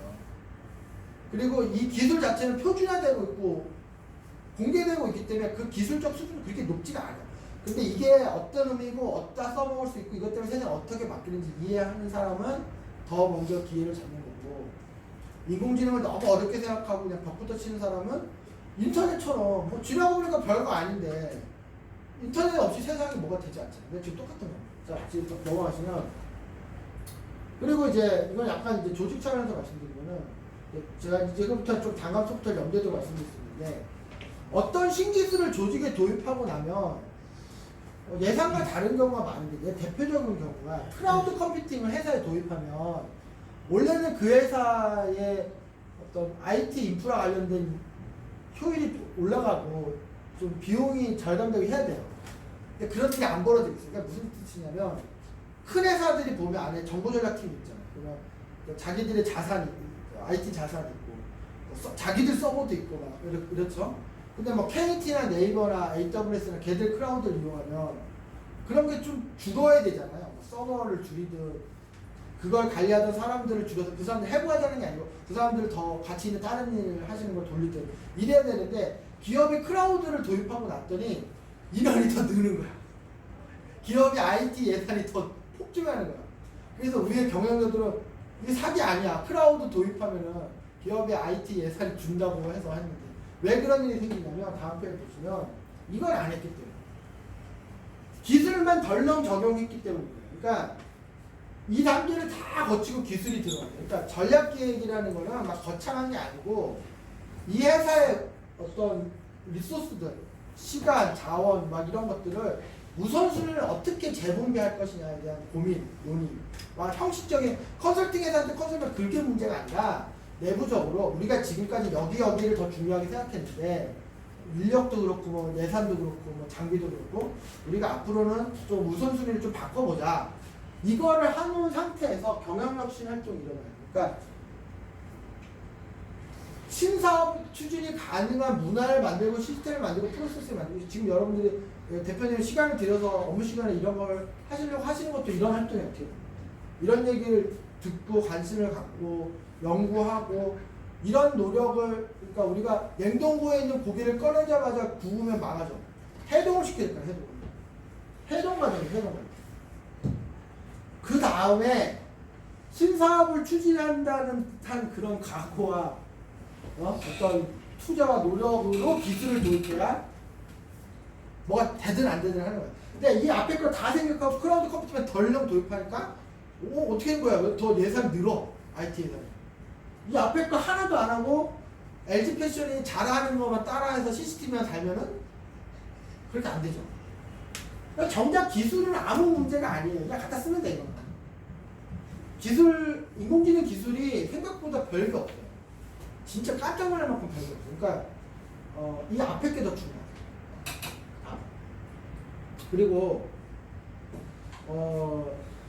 이게 제가 여기까지 얘기하면 많은데 그런 얘기예요. 아 이거 그냥 탑다운으로 뭐 회장님이나 대표님이나 이런 분들이 하자 그래서 뭐 위에서 내려와가지고 하고 이렇게 해야 할 수 있는 거 아니야 라고 오해하시는데 그렇진 않잖아요. 왜냐면 우리나라 이게 작년 초에 보니까 우리나라 민주주의 수위가 전 세계 20등이래요. 생각보다 되게 높은 거죠. 근데 이거를 발표한 애들이 이제 영국 쪽인데 우리가 프랑스보다 높은 걸 보니까 이게 조금 신뢰가 안 가는데 영국 분들이 프랑스를 일부러 확 프랑스 대혁명의 민주주의 시간이 하여튼 뭐 어쨌든 생각보다 높다는 거야. 근데 이게 뭐냐면 우리가 민주주의 제도를 형식적으로 받아들이는 거는 사실 반세기밖에 안 되잖아. 50년대 이후니까. 근데 우리가 조선시대 말기부터 민주주의에 준하는 노력들이 민중에서부터 바텀업으로 시작이 됐었다는 거야. 신학운동 그런 연구와 시도는 있었잖아요. 이렇게 서민들이 먹고 사는데 도움이 되는 학문 그런 거 연구 그런 문물을 받아들이고자 하는 우리가 뭐 일본처럼 근대화를 스스로 해내지는 결국 여러 자를 못했지만 분명히 우리는 그런 노력을 하고 있었다는 거예요. 두 번째는 동학 농민운동이 실패해서 그렇지 이건 내가 저 성공했으니까 프랑스 대혁명 저리 가라 할 만한 엄청나게 혁신적인 일이었거든요. 이 내용의 컨텐츠가. 근데 이 당시 조선의 기득권 세력이 이거 진압한다고 일본군을 끌어들이는 순간부터 우리가 입골이 됩니다. 그 히스토리는 아시겠죠. 그리고 이 천주교도 우리나라가 그러니까 이게 종교 얘기는 아니에요. 근데 이 천주교 컨텐츠 중에 보면 남녀평등, 신분제, 차폐 뭐 이런 좀 민주주의 현대 민주주의 사회가 추구하는 그런 내용들 많이 담고 있어요. 그래서 보통은 다른 나라들 뭐 남미나 이런 데는 신부님들이 가서 선교를 하셨는데 우리는 거의 유일하게 로마 교영청에 신부를 좀 보내라고 한다.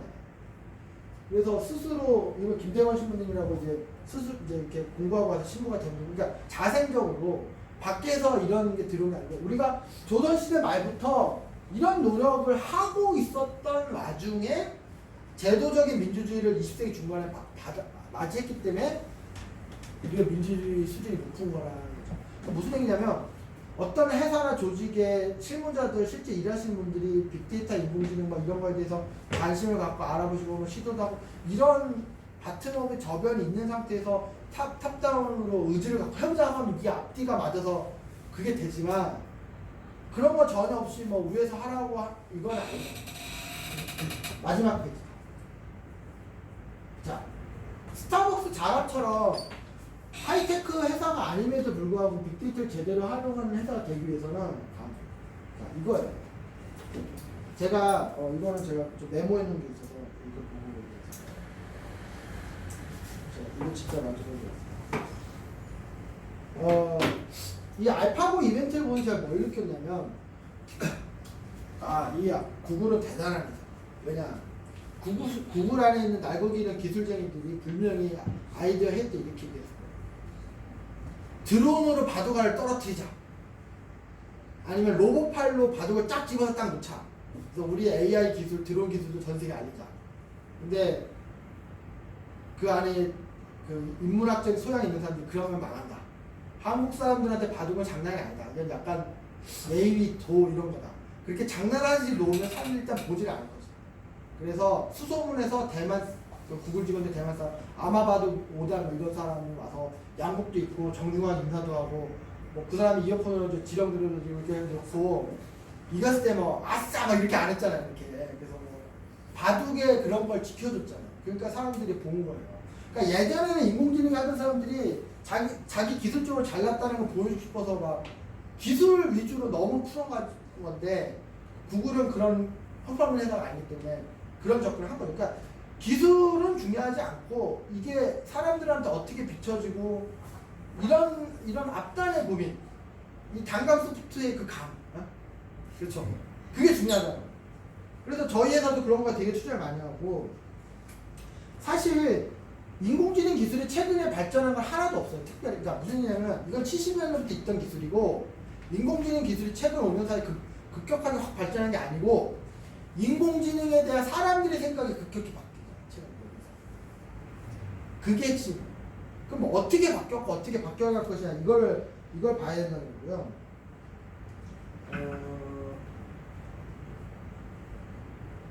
그렇기 때문에 우리가 이제 어떤 경우에는 잠깐 이런 생각 좀 들어요. 그러니까 어떤 경우에는 인공지능 기술을 좀 안 써야 되고, 그러니까 우리가 연기파 배우가 뭐 엘리자베스 테일러는 뭐 한 20번을 연달아 NG가 나도 계속 뭐 몇 초 안에 울 수 있다고 하잖아요. 그렇죠? 그러니까 내가 울음 연기를 잘한다고 막 밑도 끝도 없이 울면 안 되잖아요. 그러니까. 그리고 내가 뭐 가수인데 고음 발성을 잘한다고 노래 처음부터까지 막 소리 질러버리면 안 되잖아요. 그러니까 그걸 좀 아껴놨다가 그 연기력과 그 가창력 아껴놨다가 딱 절제된 어떤 그 딱 필요할 때만 딱 적시해. 그러니까 지금 많은 인공지능 회사들이 좀 너무 남발하고 있다. 인공지능 기술을. 그래서 사실 그 아까 말씀드렸지만 알파고도 매년 10억 달러 적자를 보고 있고 소프트뱅크 손정희 회장님이 정말 대단한 게 이번 왜 대단하냐면 우리나라에 오셔가지고 한국은 첫째도 AI고 두 번째도 AI고 셋째도 AI입니다. 이걸 하셔야 되면 이렇게 얘기하셨죠. 근데 그분이 예전에 IMF 직후에 김대중 대통령 시절에 또 오셔가지고 한국 인터넷을 하셔야 된다고 얘기했습니다. 정말 우리나라 걱정도 사실 정말 중요한 건데 손정희 회장이 AI로 얘기하는데 AI만 하면 돈이 든다고 많이 오해하는데 아니 아직 왜 그러냐면 소프트뱅크 안에서 그분이 AI 프로젝트를 지금 몇 년째 하고 있는데 금전적 손실 되게 많이 받았어요. 그러니까 소프트뱅크의 영업사원들이 영업 활동을 하는 데 있어서 AI가 도움이 되도록 하려고 수천억의 돈을 들여서 프로젝트를 돌려봤는데 성능이 안 나와요 지금. 그럼에도 불구하고 그 말을 했기 때문에 더 대단한 거예요. 앞으로도 좀 그런 식의 더 갈 텐데 왜 성능이 안 나오고 비즈니스적으로 손실을 보느냐. 기술이 부족해서는 아니다. 이미 기술은 남아돈다. 근데 기술을 어떻게 써야 되고 사람들한테 어떻게 보여줘야 되고 어떤 문제를 풀어야 되고 이런 거에 대해서 고민이 좀 부족하거든요.